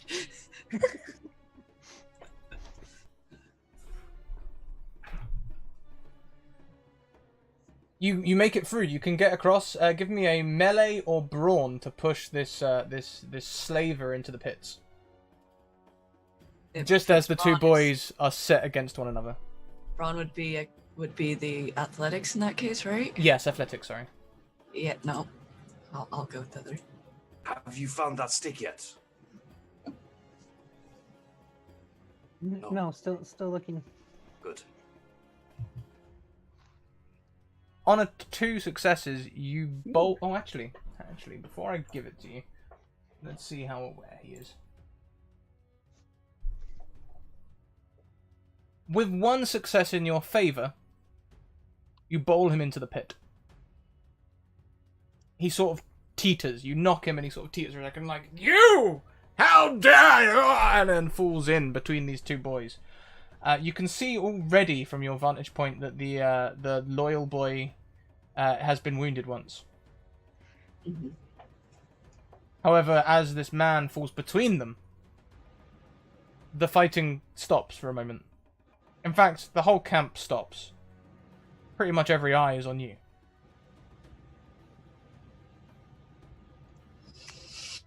I'm going to take the opportunity to run and try to find a big old stick for my buddy Hodor. In fact, there is a prop shaft nearby. Oh, excellent. Mimir, would you mind if we take one of your tools? Go for it. One of the tools is a staff-shaped prop that was going to be used as a mine prop. You can give Hodor a staff. Hodor a staff. Hodor. Hodor. Hodor. To get my I have Scandi you a tongue mic out. stick, Hodor. Did you give me the stick? Yes. Thank you. Loud one, you should Hi. rise the slaves. Yeah, I think we're doing this now. I think this is what's going on. Yes, Right. shout. Tell Okay. everyone. Yes. And I just start making a lot of everyone, we're getting the hell out of Dodge. Let's go. Move, trample, kick the gods on the way out. Let's go. I'm gonna head for Mimir. Cool. As you head for Mimir, Mimir can pass on the staff. I would like a society roll from you, please, Elandra. Oh, I am not playing to any of my strengths today. This is great. Society? Society. It's right next to persuade. Oh, there it is. Oh, good. It's exactly the same as my persuade. This is awful. Hey, 1. On 1 success, many of the... We'll say on 1 success... Oh, I'll tell you what. If you pay me 2 doom points, all of the slaves will immediately answer your call. 1 doom point, half of the slaves will answer your call. No doom, and half of them will look, a quarter will get involved, and a quarter will just carry on. Where are my doom points? What are specifically those? Doom points are things you give me so that I can cause chaos later. That's how I lost my eyes. Oh, okay. Cool. I don't have like a certain number. I just say, yes, you can cause me more chaos later. Yes. Yeah, sure. Then let's go full on. Do 2. Yeah. So- I want a full uprising here. I'm down with that.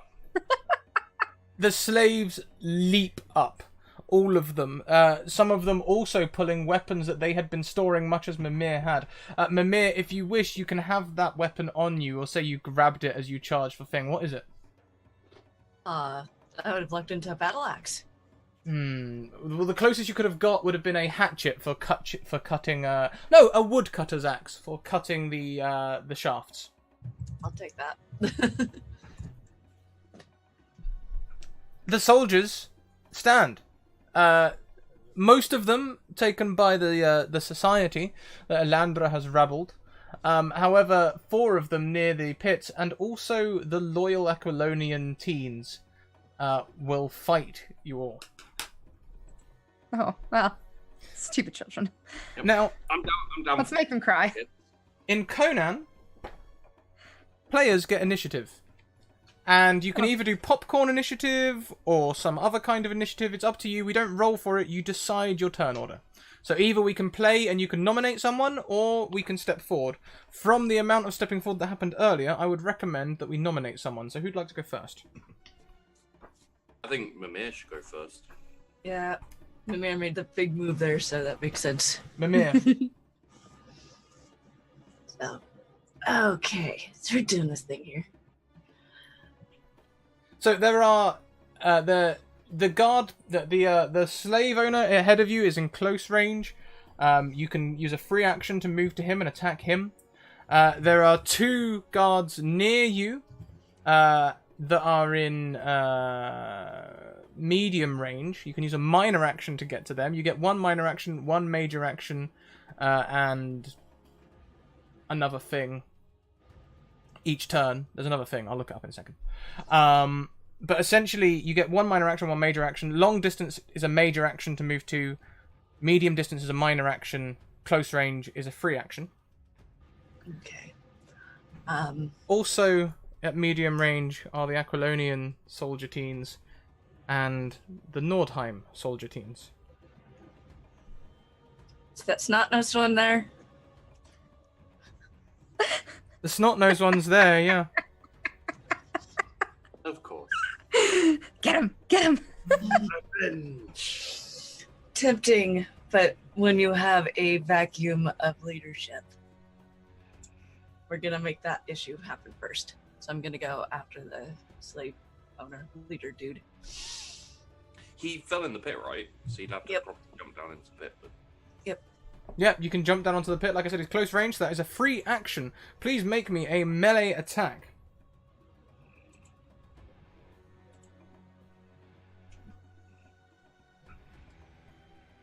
Oof. Now, when you roll a 20, things go bad. I get to put intrusions on you. So as you jump down, I'm going to say that the Aquilonian guard boy in the pit puts himself between you and the slaver. However, you did get an attack on the slaver, which he defends. In fact, the complication is that the Aquilonian boy jumps in to defend him. Or rather, the Nordheim Aquilonian boy. You know you know what's going on here. Yeah. Nordquilonian. You can't hurt Erasmus. He's making us all into soldiers. Oh god. Who would you like to give initiative to, Mimir? Tilliang. I'm gonna search around for something to use as a weapon. It's a quarry, so I might have a good look at finding a pickaxe, which is something I'm familiar with. Sure. Give me a thievery check.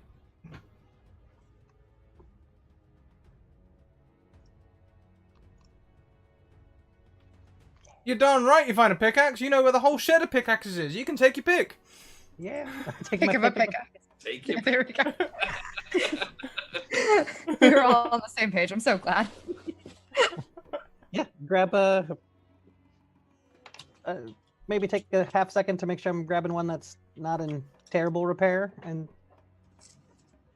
head out to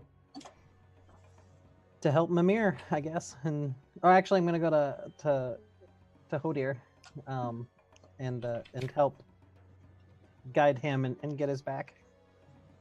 I think I have a good enough idea of where Mimir went. Like, I've gotten used to. It's fine. visual things like. She's far also away. motivated because she's scrawny and small, and you're big, and Yes. yeah. So it's more for that reason. Okay. Sorry, I just revealed It's good. the Good to goddess. know.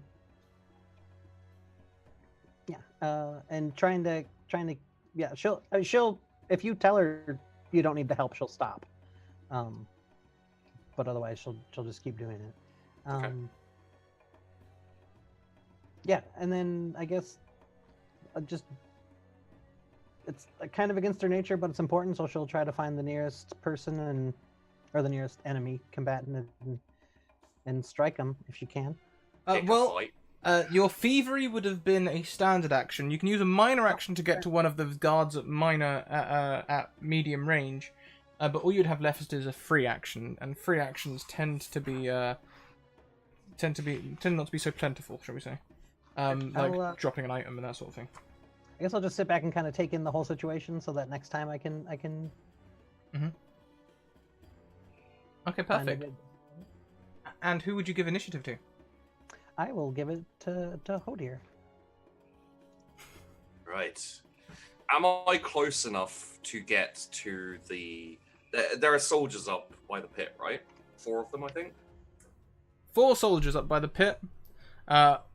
Also, there is a soldier near you, supposedly watching you, who is currently in combat with either Alandra or some other slavers. We'll see what happens on Alandra's turn. Okay. But the guards are spread very thin. Maybe 1 to 10 slaves. Okay. Well, let's.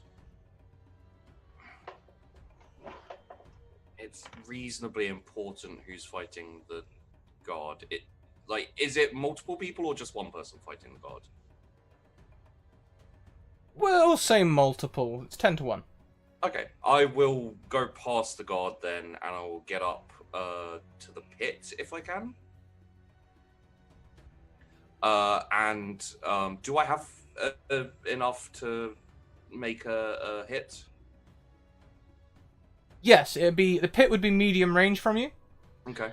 So you can use a minor action to get up to the pit. You still have an action and a free action. Okay.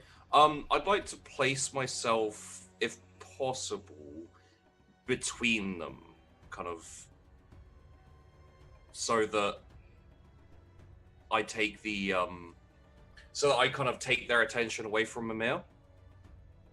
So kind of like jump in the center of them, and I guess I'll just take a swipe at the one on my right. Whichever one is fine. Of course. Please make me a melee attack. Ah, yes, my favorite. So as you run in with this one melee attack, he turns and parries. And parries your blow. And I'm just gonna, after I've taken the swipe, I'm gonna Looks like we got a shift new back and just get friend. ready for them all to attack me. And I'll pass my... Well, we only have Elantra left, so Yeah. I have no choice. I have to pass it to you. Thank you so much for the raid, Zippy Zippo. Welcome in, guys. Welcome to Conan. And also, I feel like I should apologize. Okay, it's not... I have been rolling exceedingly well. Usually guards go down a lot easier than Hody has been having a time of, but... It's just the way it goes, man. There you go. Goodness. Elandra. Yes. Right. So it's kind of chaos right now. That's okay. The idea is I want to find something sharp and pointy, just in case. I have no intention of really using it. I just want something sharp and pointy to make myself feel better if I need to shank somebody. You can find something sharp and pointy, but not having any extra items, it will cost you an action to find it. Yep, that's fine. Okay. So why don't you do me an observation or thievery? We are gonna go thievery. Oh, yeah, thievery. Welcome to the academy. Please take your seats. With 2 Yeah. successes, you can get one of the soldiers' swords. Perfect. Wonderful. Not from the actual soldiers, but you will have got it from a rack somewhere. Yeah. This will be a short sword, reach Cool. of 1, Mhm. 4 combat dice, one-handed, and you can parry with it for free. Wonderful. For those of you wondering, you can parry at any time, but you have to give me a doom point. Unless your weapon has the parrying ability, in which case you can parry for free. Yep. Beauty. Cool. Cool.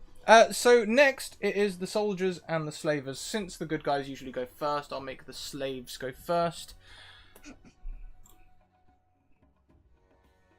Whoops. That's 2d10, not 2d20. That's no good. What are you rolling? I'm rolling for slaves. The slaves aren't doing so well against their guards in total. One group is doing particularly well, but the rest, they just don't seem to be able to make a good hit. The guards, the one close, they're just going to attack the slaves, and typically I start rolling well. First group attacks one of the peasants. The peasant can't block. The peasant goes down in a bloody death. Next guard, oh, he's not doing very well.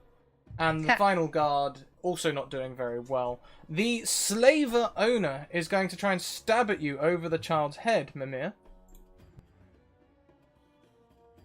He has one success, but he also has a complication. What would you like that complication to be? Stabs the boy. Yeah, I like that. So he is going to hit you. You may parry. If you have a parrying weapon, you can parry. If you don't have a parrying weapon, you can give me 1 doom point to parry. I don't know if the pickaxe has parry. Does not. You had a wood axe, which is intense and vicious, Right. but it does not have the parry ability. Other than that, it is nearly identical to the battle axe, except that you have to use 2 hands to use it. Okay. I've already taken 1 wound. I don't think I can keep taking wounds forever. Yeah, I'll give you the doom point. Thank you.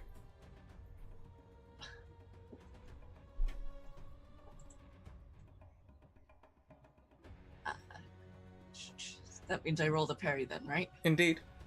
Okay.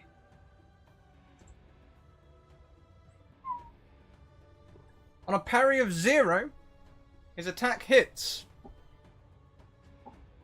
How much soak do you have? I have no clue. Let's have a quick look. Actually, soak is generally armor. Since you are a slave, I don't think you're going to still be in your armor. So we'll say that your armor is non-existent as he stabs at you with his sword. Okay. You will get 2 damage and 2 effects. The effects will be bleeding. So please, on your vigor track, take your vigor down by 2 points. I will help with this. The vigor track is you have 10 in your vigor currently. Do you see that? Just below fortune points and all of that. Yeah. So you have 10 vigor. You will now be reduced to 8. Would any of that like damage and stuff get shared with the boy who took the hit at the same time? Maybe That is the effect. Okay. The effect is that your parry does not save you because the boy is there.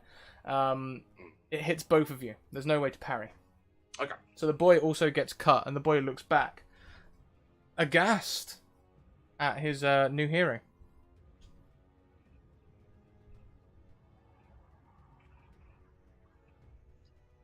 The 4 guards around the pit begin to rush towards the slaves to try and help. They all rush towards you. One of them spots you, Alandra, and moves over to attack you. Bring it. She says. He has 1 success on his melee check. I can parry because I totally have a weapon that lets me parry now. You have a parrying weapon, yes, you do. Yeah, I got the short sword. This is why I grabbed it. Please parry. Cool. Sorry, so I roll that, correct? Mhm. Wonderful. Do I just the roll that's next to it? Is that what it Yeah, is? just roll the parry. Yep. I don't even know. I have no idea. What? Is it just 1d20? No, it should be over on the attributes and skills. It's just below coordination. Oh, okay, perfect. Eventually, I will figure this out. Coordinate. There it is. Ooh, let's see how that goes. With 2 success, you successfully parry the attack and don't take any damage.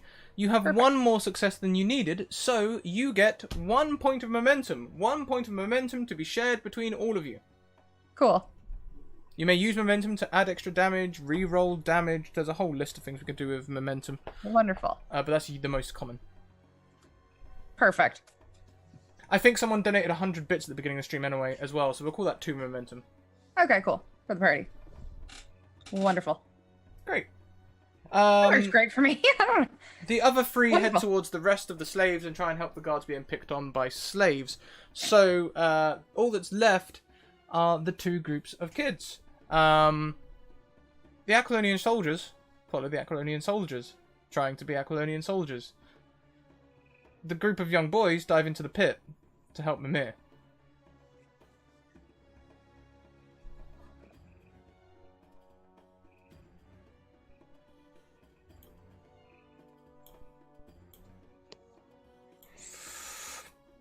It's not looking good for that slaver and that and the other boy in there. For slaver defense.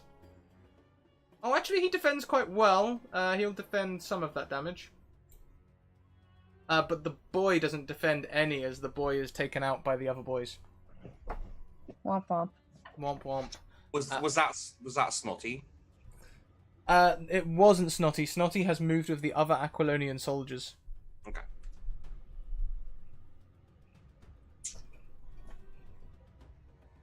I hand over initiative to your team.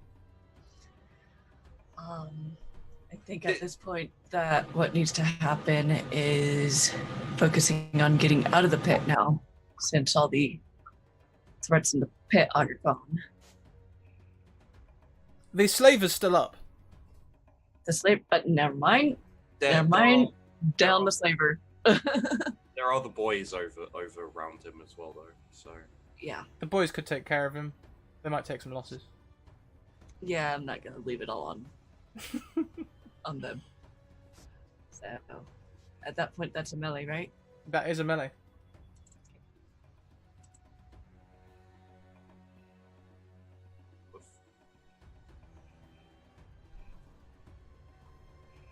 You do have a reroll.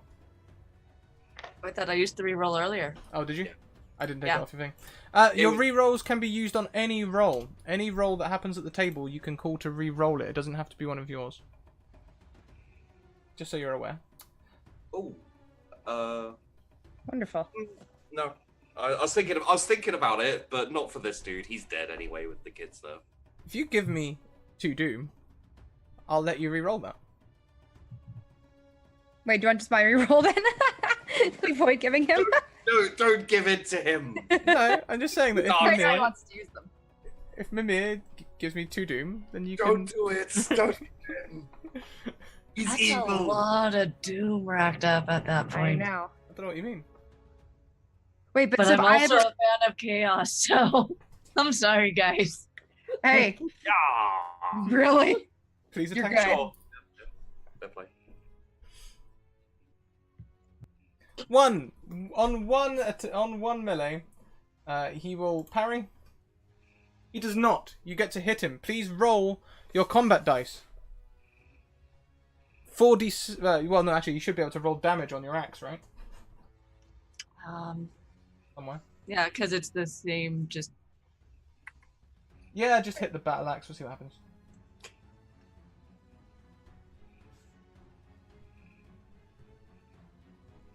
See what happens when we press the weapon roll. nothing happens. Really? Just try that again. It does say modifier to damage dice when I click on it. Maybe there's a pop-up coming up in the back somewhere? Yeah, no, I have that. I don't think I have a modifier at this point, do I? Yeah, no, just leave it as 0. And nothing. Do you have anything in damage? Oh, 4. Oh, okay. that's interesting. Did you create the table? No, I didn't. I need to do that. Okay, so just roll me 4d6. We'll do it in our heads. Yay, maths. So you do 5 damage and 1 effect to him. The effect of your thing, I believe, is that you do extra intense and vicious. Yes. 1 additional damage for every effect rolled inflicts massive damage if harmed plus 1 harm. So you do 6 damage. You do knock his stress to nothing. You harm him, and you harm him some more. Roll me a d20 to see where you harm him as we look on his body.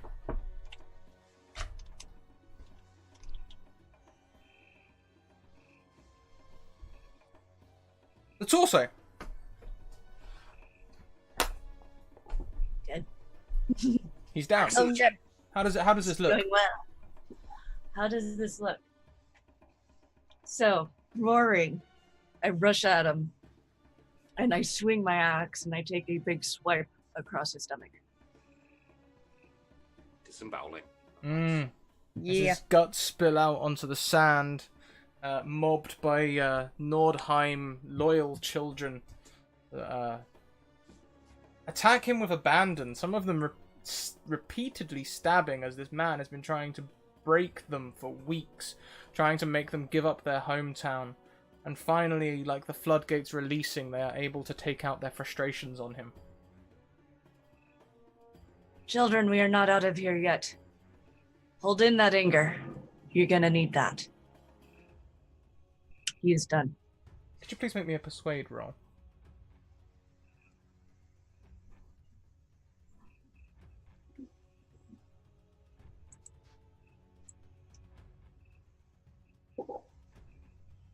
That is a success, and I believe, thanks to your naturally charming feat, you get an extra momentum to your momentum pool, putting your momentum pool at 3. Okay. They stop attacking and look to you like, "Tell me, Mimir, where shall we go next?" That I do not know, but we are getting out of here. Okay. Perhaps someday we can make it home. Whatever is left there. I do not remember my home so well. Who would you like to pass the initiative to, Mimir? We'll pass it to Alondra this time. Okay. So there's a jerk in front of me, right? Yeah, he's just been attacking you. Found you over by the weapon racks. He's like, "Hey, what are you doing here?" That's fair. That's not the right voice, but still. That's not the right voice. "Hey, what are you doing here?" That's better. Yeah. The Aquilonian. Oh, God. All right. Well, can't quite leave you because that's just going to be awful for later. So I'm just going to stab at him. Stab at him. So that's what, melee? Is that what I'm doing? That is indeed melee. I don't normally attack. Whew. Although I'm pretty okay in that. Ooh, 2 successes. One of them's a 1. It's great. Oh, and that is 2 successes that count. That's 2 momentum you gain. Perfect. Wonderful. That's 5 momentum total you all have now. You can use momentum to add extra damage. Please roll your damage. With a short sword, Cool. I believe that's 4 combat dice. Yeah. So are we just doing the d6s? Because Yeah, that's... 4d6. I'll set up the table for next week. So, how does adding extra damage work with? Yeah. So, on a 1, you do 1 damage, which Okay. affects damage initially affects your stress, okay, which is your vigor, right? Vigor is like your bodily health. You also have other kinds of stress up there. You have fatigue, which is your tiredness, resolve, which is your mental health, and despair, which is also a type of mental health, depending on which way you go. Reducing those down to 0 will mean that you start to take harm. Okay. I can't remember exactly how much it is, but once you take more harm than your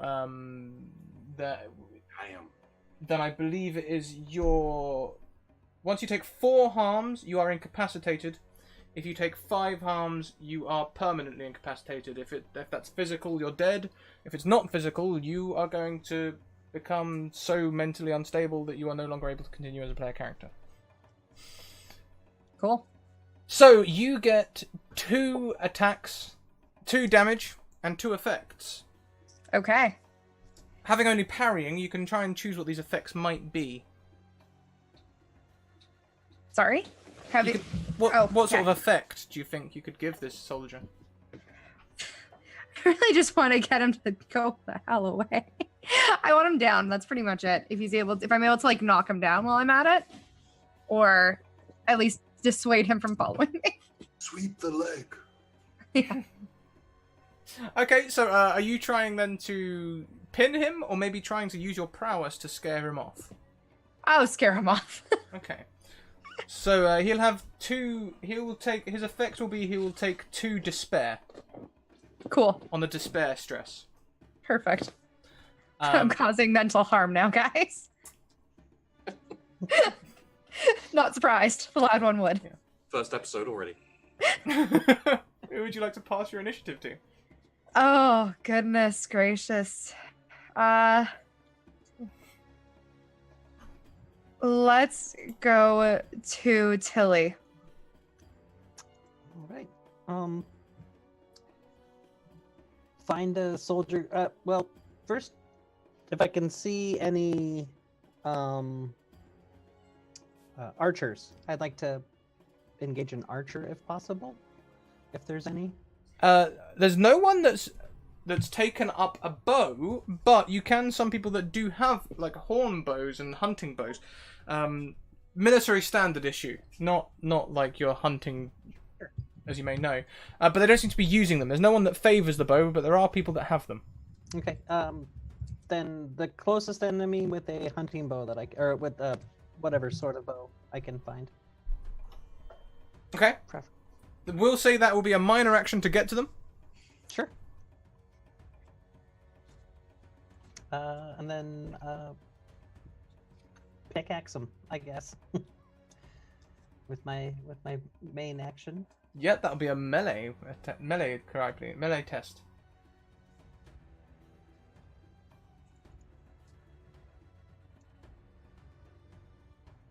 On 1 melee, he tries to block your attack,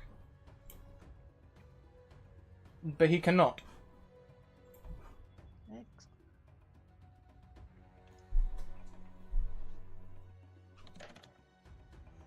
Please roll me your combat dice.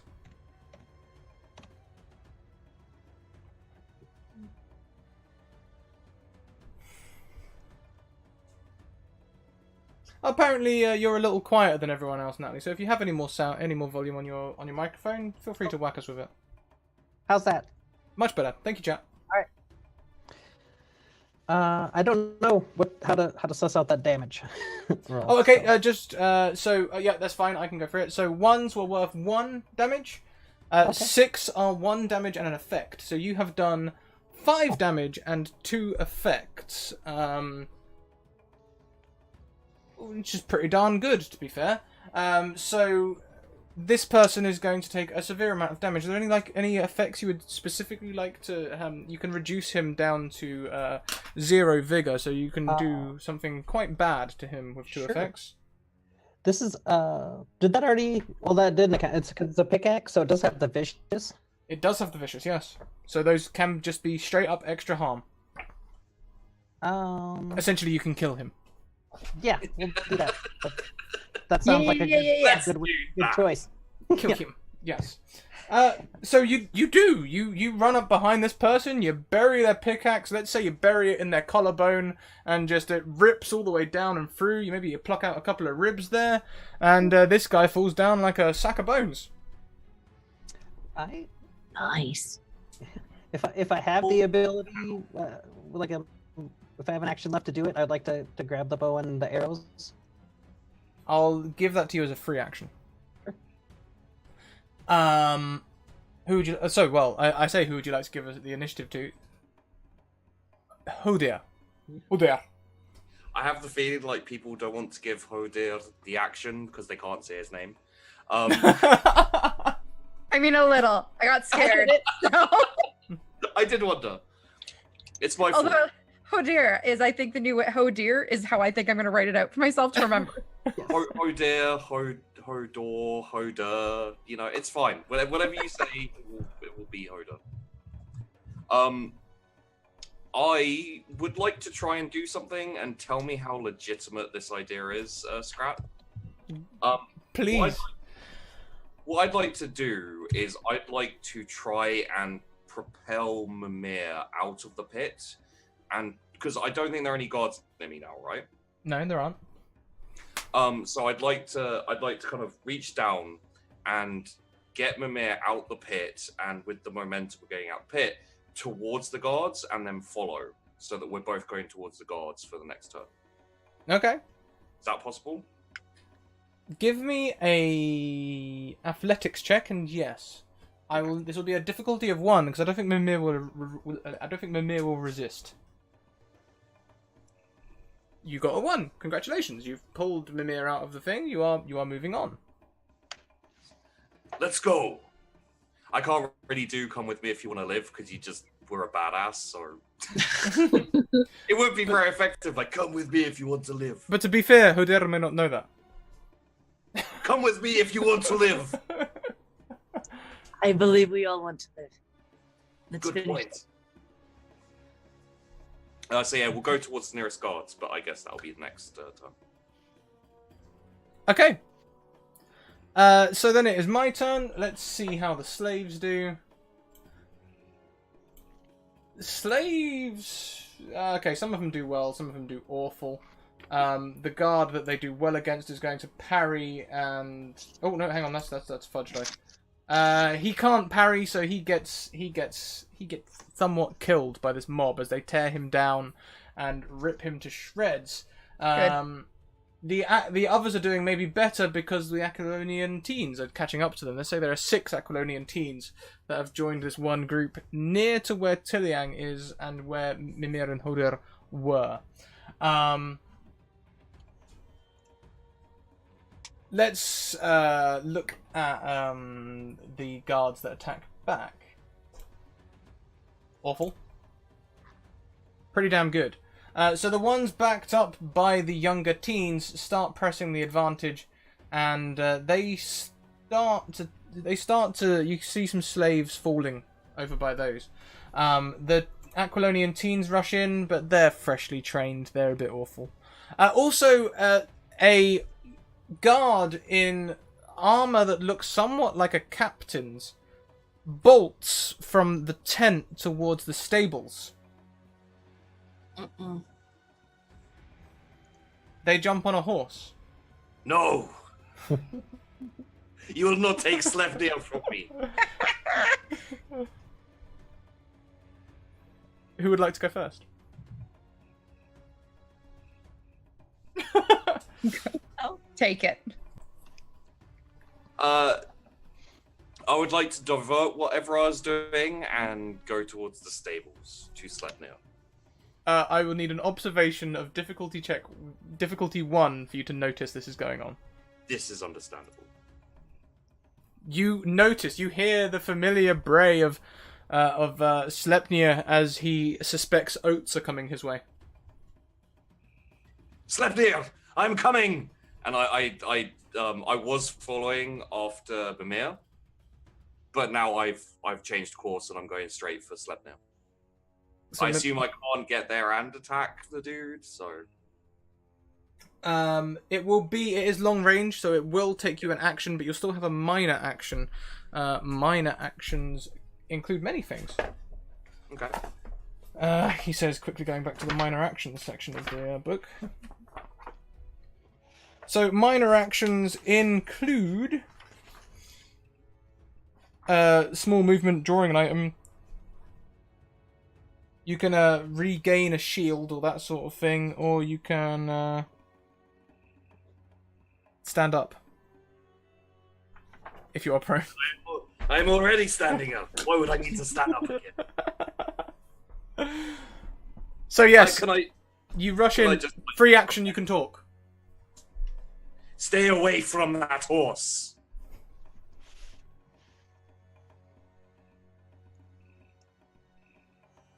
You are answered with silence. And then, yeah, I've just got my stick ready to to smack Blocking the exit? We'll let you block the exit. You used your whole action to get here. I would like to, yes. And I will pass my. I'll pass initiative on to Liang. Go bow and stuff. Yeah, I'll. Well, I heard Hodir yell about his horse, so I'll turn and fire at any guards near him or the captain. Well, I'm confident I'm not going to hit the horse. 'cause I there don't wanna is hang it. there is a guard on the on the horse that you could fire at if you wish. Sure. Let's do that.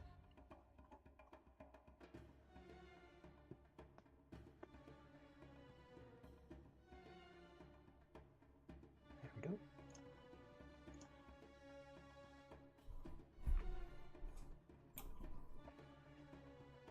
This person narrowly dodges the arrow as it flies towards them.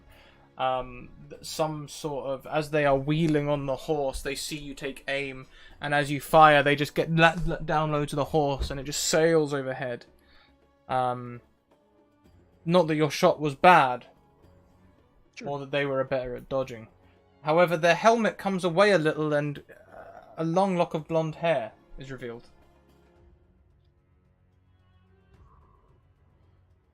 Who would you like to pass your initiative to? I will pass to, well, I guess, Mimir. Okay. Mimir, you are charging with Hodir towards the... Wait, has he gone? There he is.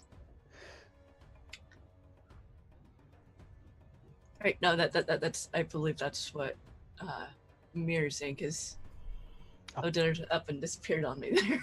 Gotcha. Am I correct there? In You the are. shadow. Yes. Whilst you were away, Sheepy, Tiliang fired an arrow at the person on your horse.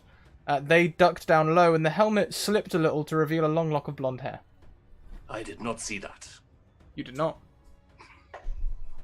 You might have heard the arrow sailing past, though. Mimir! Mm-hmm. So what do I see going on around once I'm up? Well, you can see on the west, the slavers are tearing this guard apart and throwing the armor into the air. The rest, some of them are starting to move over towards the northern section where the guard is holding his own against these slavers, and to the east you can see the Aquilonian teens supporting a guard who is part by part taking apart the slaves over there. The slaves on the east are doing badly. Well, I guess I'm gonna go support them then. Okay, minor action to get there. Okay.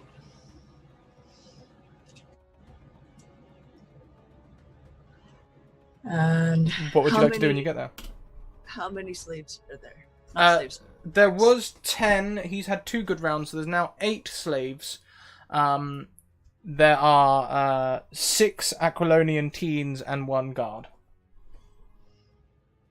Okay. Guard first. So far, the teens have shown to be fairly poorly trained. So that would be a melee, correct? Yes, indeed. 2 melee. You're attacking the guard, sorry, or one of the Aquilonian teens? Guard. The guard. So he sees you approaching, or rather one of the teens points out that you are approaching, and he turns to dodge. He only gets 1 success, however, so your attack succeeds. Please roll damage dice. Which was the 4d6, right? Yes, indeed.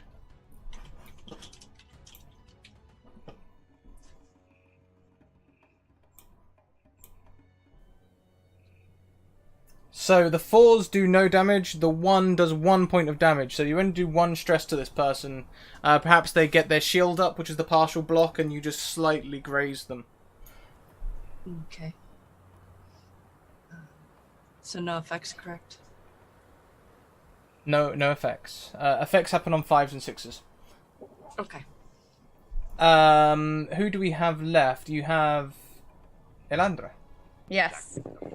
Have I done enough emotional damage to that guard that was near me? Oh, yeah, he didn't attack you, did he? No, he did No, not. but he will make a quick attack against you now. Oh. 1 success. Please make a parry. Yep.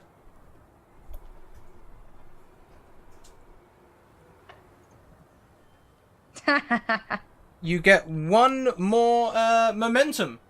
Oh, that's a good point, Mimir. If you wanted to add more damage to that attack, you have a pool of 5 momentum to use. 6 now. Yeah. You can either use 1 momentum to re-roll, as you had a lot of dice that did nothing there, or you can use the dice as just singularly added damage.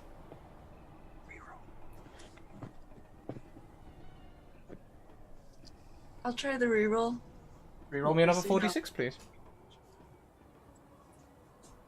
That's more like it. That is 2, 4, 5 damage. Correct me if I'm wrong, that's vicious weapons, so that is 6 damage.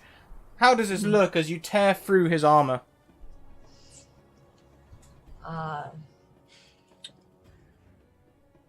kept my eyes on the prize with this one, and I'm gonna swing, and I'm gonna lob off his head. That will cost you 3 extra momentum. Alright. Yep. So that is, your momentum pool is now down to 2. But his head is lopped off, and the Aquilonian teenagers all sort of step back and look at you like maybe you're not a weak slave locked in a cage. The snot-nosed boy, Snotty. snotty if you Snotty. prefer, starts worming his way through the crowd to be close to you.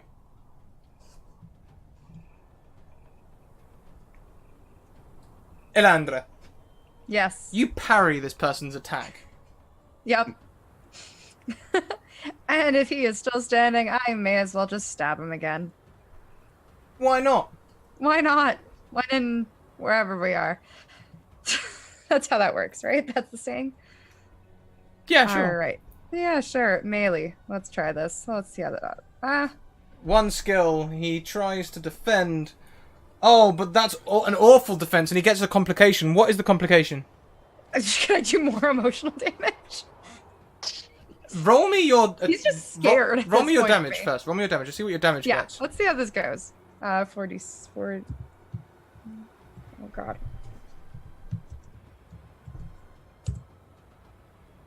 So 1, 2, 3, 4, 5, 6, and an effect. You've got 6 in effect, and he's got a critical thing. Okay, so here's what can happen. Here's 1 or 2 things. You can, if you want, just straight out kill him.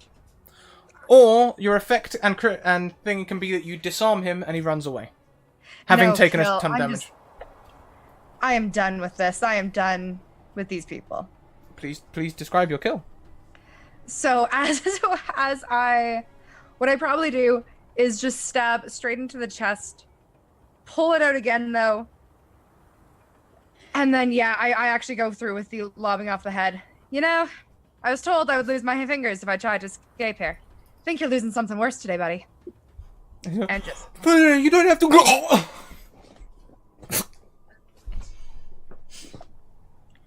and then yeah, that's it. Okay.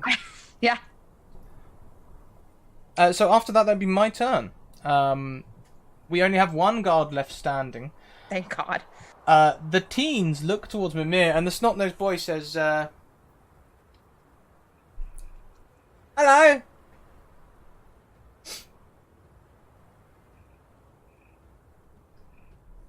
We really had them tricked, didn't we?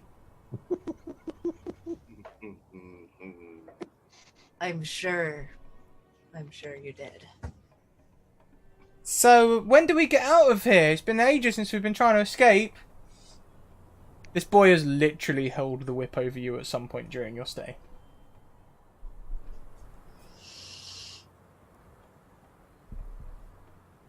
The other boys are looking a little more nervous.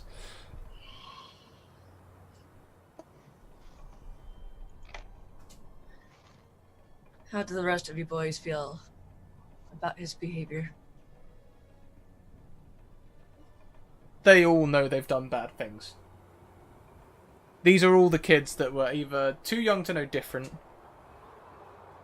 but grew to be old enough in the time here to understand the cruelty they were putting on you, or they were the kids that usually used to get into trouble anyway. Mhm.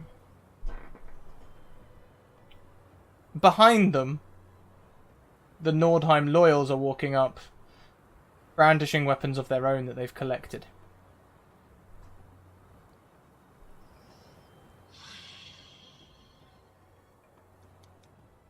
One boy that you remember seeing on the Nordheimer loyals just the other day collapses in tears. Sorry, I shouldn't be celebrating more children crying. Take off that Aquilonian filth. Oh yeah, no, this is all just a ruse. He starts literally stripping where he stands. Look, it was, no loyalty to them, none whatsoever. You are much like Loki. Hmm? I said, you are much like Loki. You mean a true Nordheimer at heart? Yep, that's me.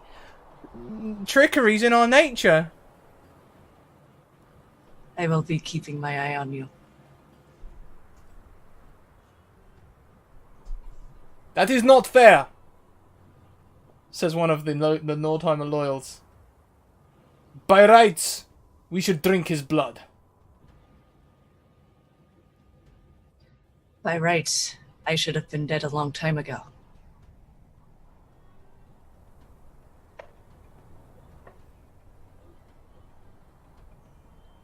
The boy that collapsed to the We floor. will give him this one chance. The boy that collapsed into tears, still wearing that Colonian armor, crawls along the floor and starts cloying at this other boy, the boy that's made himself leader by standing forward. It starts clawing at at the bottom of his leather. I didn't mean to break. I didn't mean to. Please, take me back. And the boy just kicks him.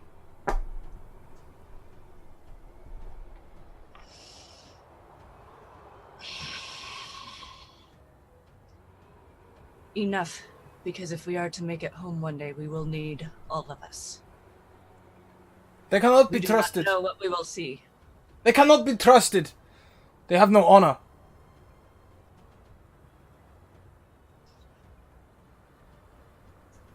Does Loki initially seem as if he has any honor? Do you not remember the stories?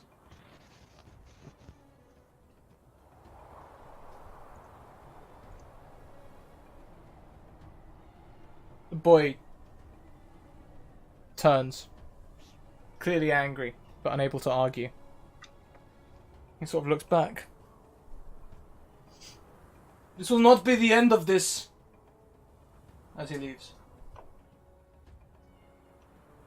The other soldier has been torn down by the slaves. The other soldiers are all incapacitated. The teens are either pretending ignorance and just trying to... Maybe even some of them are genuinely trying to be spies. Who knows? Who knows in this crazy world? But the only other person that's left standing is the person in captain's armor on your horse. Who did? My horse.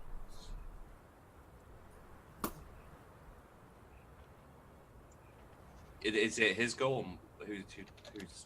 Uh, Are we still in combat?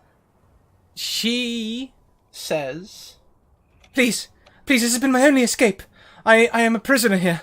I have been feeding this horse in hopes to escape for weeks, and I mean to take my chance. Could I hear like the clang of armor and everything? I assume. Mm-hmm. You will not take my horse. You can go, but you do not get my horse. She looks around. It looks like you and your people have won this day. Shelter me, please.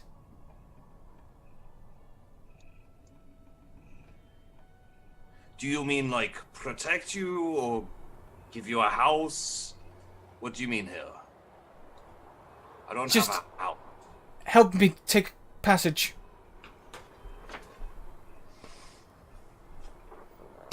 Yes, okay. But you will not be armed. You will get rid of your armor, and you will get rid of your weapons. And I will make sure... I will try to make sure you are not harmed. She gets off the horse. Look, see, the horse is yours. The armor, I just put it on to try and... so no one would question me if I rode away. I honestly didn't expect you all to win out the day. Does it sound like she's lying? Why don't you make me an insight check? Alrighty. What the hell is that? Yes, there we go. With 2 successes on an insight check, not only... it depends. How much information do you want? Do you want some hidden information, or would you rather have the momentum?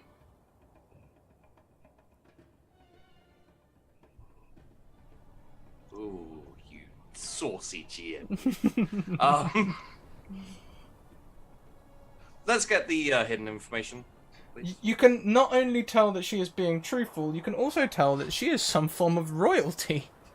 That accent doesn't come from any old place.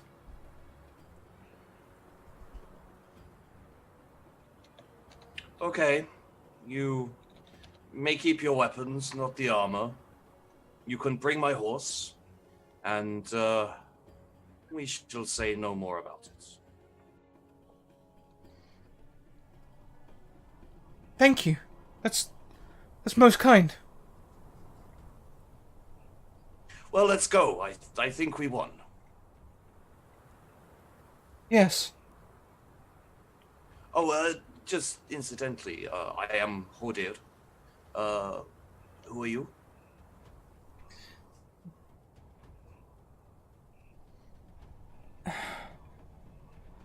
Though you have no eyes, I feel as though you see straight through me. My name is Christinia. Okay, Christinia. It is a nice name. Shall we go? Yes, okay. Wonderful. I'm hungry. Me too. Bring the horse. And his food. Don't forget his food. We will all regroup. What scene would you like to close off this week's story?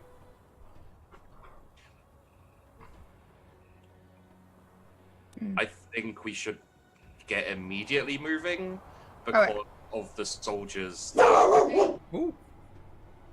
Because of the soldiers that that headed off before we took our opportunity. We didn't really take our opportunity. Mimir went crazy, and we all just followed it. Pretty much how that worked. I think we should head to the mountains immediately and get to the river.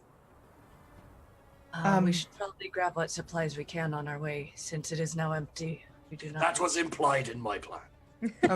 No, heading east? No. I need to head west. I need to go home. West has an uprising, darling. You are not going to want to go there. It's not actually An uprising? probably the best. An Yeah. uprising, fantastic. Maybe my people are finally rising against their oppressors. Yeah, I feel like that might not be great, though, because that's where all those guards went, and that's why there's so few. So, wait. Oh, God, we have so many children with us. I did say. And the one keeps on crying again. I want to wrap him on the head with my stick. Good. Just not hard. Just like a. No crying. Continues to cry somewhat else. I'm sorry. I'm gonna wrap him again.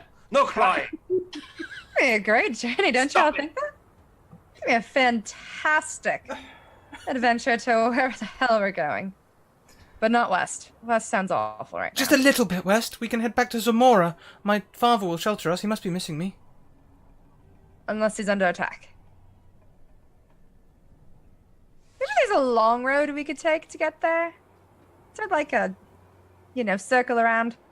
Can you we? mean we could head east and all the way around the mountains?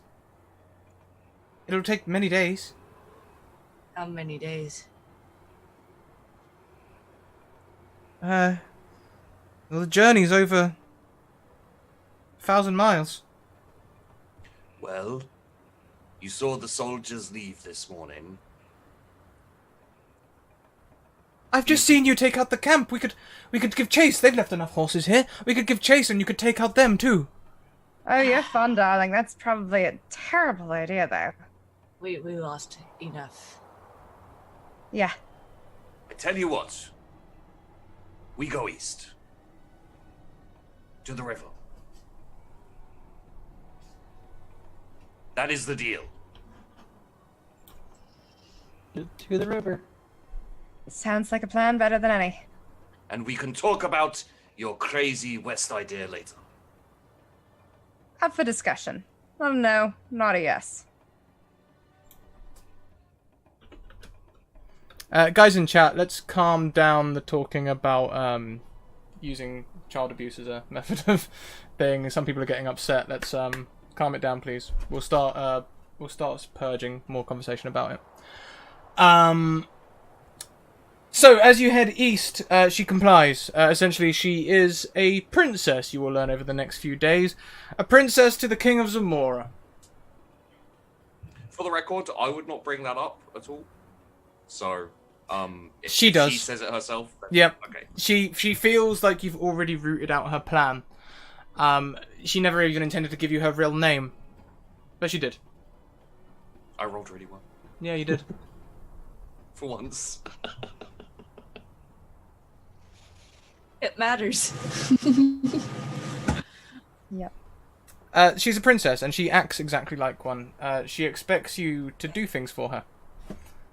She expects you to make accommodations for her, and she expects you to listen to her advice on any topic, whether she has experience in it or not. But that, my friends, is a story for another day. I'm so looking forward to arguing with her. So here we are at the end. How did you find it, guys? How are you all feeling? That was awesome. Good. I love that. This is great. Good. I'm so sorry for my character. I think that's the first time I had a character that took initiative and actually succeeded with doing the things. Fantastic. I was so ramped up for a boss battle. And I was like, I'm going to kill the captain. Everyone else has got kills and be badass. And then it's like a princess. And I promised to protect her. And I didn't get to kill anyone at all. Oh no. I did not. I did barely any fighting. Scrat, you suck. You saved Sleipnir, that's important. I did. Yeah, you saved. Hey, you had the choice to go and get into a fight. You chose to save your horse I instead. did not have a choice. You put my horse in danger, you bastard. You always have a choice. So, why don't we go around? Let's talk about our favourite part, where we can find each other online, and all the wonderful things that we get up to. We went clockwise last time, so this time let's go anti-clockwise and start with the wonderful Sheepy. Hey there, guys. I am Sheepdog. Oh god, it's hard to pick a favourite part. I think probably the introduction to all the other characters was really cool. Like, it felt very natural to just slip into start chatting and then discussing escape. And although Mimir actually, like, very slightly Mimir just going rogue and just going straight in, I love that too. So yeah, I chose to. I'm not ashamed. Was there something else I had to say? Who you are, where we can find you online, all the wonderful things that you do. I don't know where they can find me. That's part of the point, mate. You can look for me if you like, guys. Good luck. Instead of where's Waldo, it's where's Sheepy. Yeah. Who knows? You could be anywhere. Well, with that then, why don't we head around to Chaotic Rogue? Oh, okay. Oh god. Yeah, I think my favorite part was definitely Mimir jumping into the pit. I was so glad that somebody did. I pushed him into the pit and I went in there after him to kill him. Oh, it was good. That was amusing. It was so good. I'm so glad that somebody at least did it. It's even better than it was you. Anyways, so I think that's my favorite, but otherwise generally everything, and also just generally pissing off the guards. Oh, this is gonna be fun. I'm so sorry, everybody. I am the mouthy character this time. Anyways, my name is Natalie, also known as Chaotic Rogue. You can find me mostly on Twitter, where I ramble about a lot of weird TTRPG stuff or really stupid whatever the hell's going on. I stream fairly frequently going on now. I've got, so obviously this, tomorrow night at 6, I've got Dragon Heist on this channel, and I've got a couple more that I will be, once the details are finalized, I will be announcing them as well. Yeah, that's a lot of what I do is just weird stuff on the internet. That's me. Thank you. Next around, we have the marvelous Dark Aardvark. I am also Natalie, but Dark Aardvark at dark_aardvark on Twitter. Great place to go if you like cat pictures and TTRPG chat and that sort of stuff. My favorite moment tonight, without doubling up, would be specifically Iliandra on the ship when all the swords got drawn on her, and you're like, whoa. That's just one of my favorite sort of tropes in, like, with a rakish hero sort of thing, is the, you know, still being cool and sassy when all the weapons are pointed at him. And so that was awesome. Fantastic. And yeah, Twitter, I've posted your Twitter link. So lastly around, we come to Torn Pixie Twitch. Oh, hi Pixie. Hi. So I'm Torn Pixie, and I stream a lot. It's slowly becoming like full-time D&D one way or another. I do character art, I do random talks, and I've got 2 games ongoing on my channel right now. One where I actually DM as a first-time DM. You can find me at Torn Pixie Twitch on both Twitter and Instagram. On Twitter, you can expect to see stuff relating to TTRPG, Red Pandas, streaming, occasional wild thought.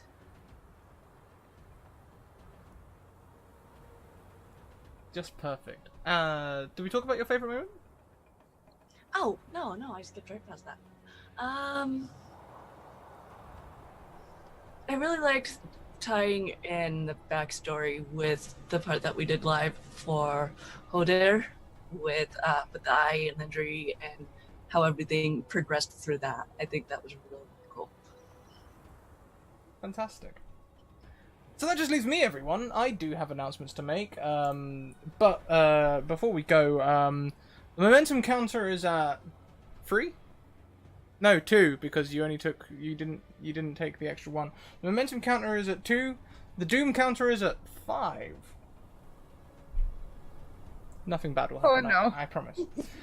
So, social links. You can find me on Discord, Twitter, and YouTube. Discord, go ahead over there for the inclusive, safe community where you can talk about TTRPGs and all the other wonderful things. Twitter, send me a DM and I'll get you a game. Simple as that. We work hard to make sure that this channel is super safe for new people to come and play in an encouraging environment without any criticism or anything like that. And YouTube, you can head over to last season and check out all the videos from there. You can also, in the next few days, see these videos starting to... You can also start to see these videos being uploaded in the next few days. What else do we have? I've capitulated myself now. Patreon. We have a Patreon. Patreon is actually one of the best ways to support us. If you support us from as little as $1 a month, it makes a massive difference. We're very grateful to everyone who donates via Patreon. We're also very grateful to all of our donators, all of our bits people. You guys literally make me able to do this full time. So thank you. We also very much appreciate those of you that can hang out and chat, those of you that retweet, those of you that host the channel, and all the other wonderful things that you do. Thank you. Thank you so much. Scrat needs to sleep, probably? Natalie, calm down. Calm down. Natalie is slowly trying to, I think, cement her place as official Scrat Mum. I think. We also have a Redbubble. If you head over to Redbubble today with the code ALL20, you can get 20% off site-wide, including on my merch, which includes t-shirts, books like this one that I was making some notes in today. I was actually making notes, you guys, I know. But there it is, look, it's all pretty. Yes, I'm using it upside down because I'm the worst. It's all good stuff. You can get that banner on anything these days as well. You can get it on all sorts of wonderful things.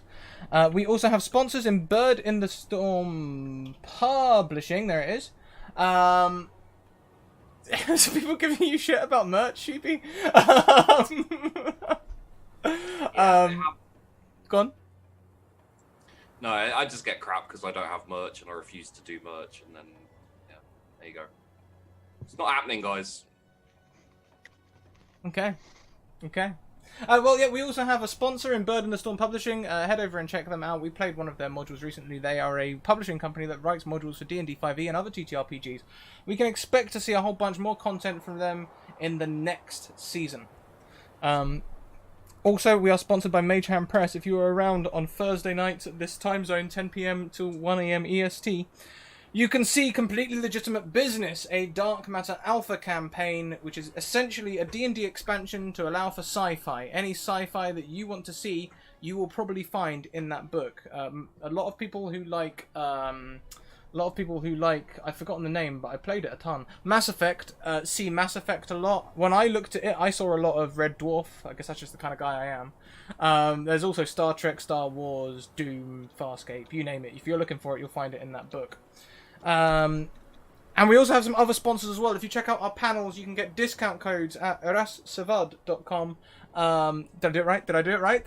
Natalie, you're laughing? No? Okay. You're close. You're good. You're pretty good. I tried.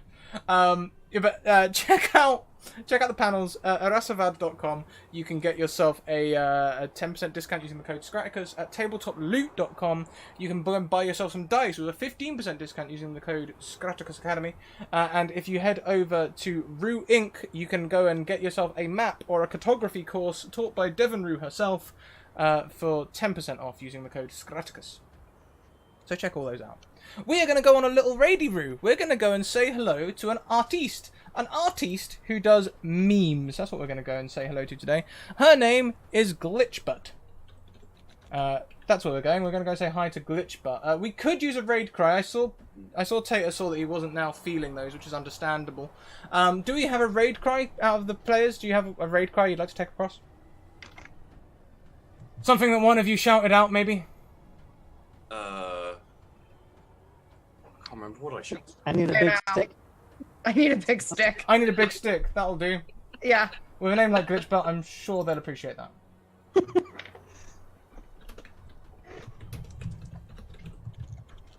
Yeah, they were sorry about horses and pancakes, but honestly, that was during my character intro, so I didn't really see what they were going on about. I got a little lost as well. But there we go. There's the thing. I need a big stick. There's some Scrat hype there as well. Guys, we're going to head over there. Thank you very much for being here. We'll be back tomorrow at 1 PM EST with a campaign with Dragon Age. We'll be starting our Dragon Age campaign. I'm very excited. I still need to go and build my character, but it's going to be my OC, so it should be easy. Keep on evoking emotions, everyone. We'll see you tomorrow. Bye.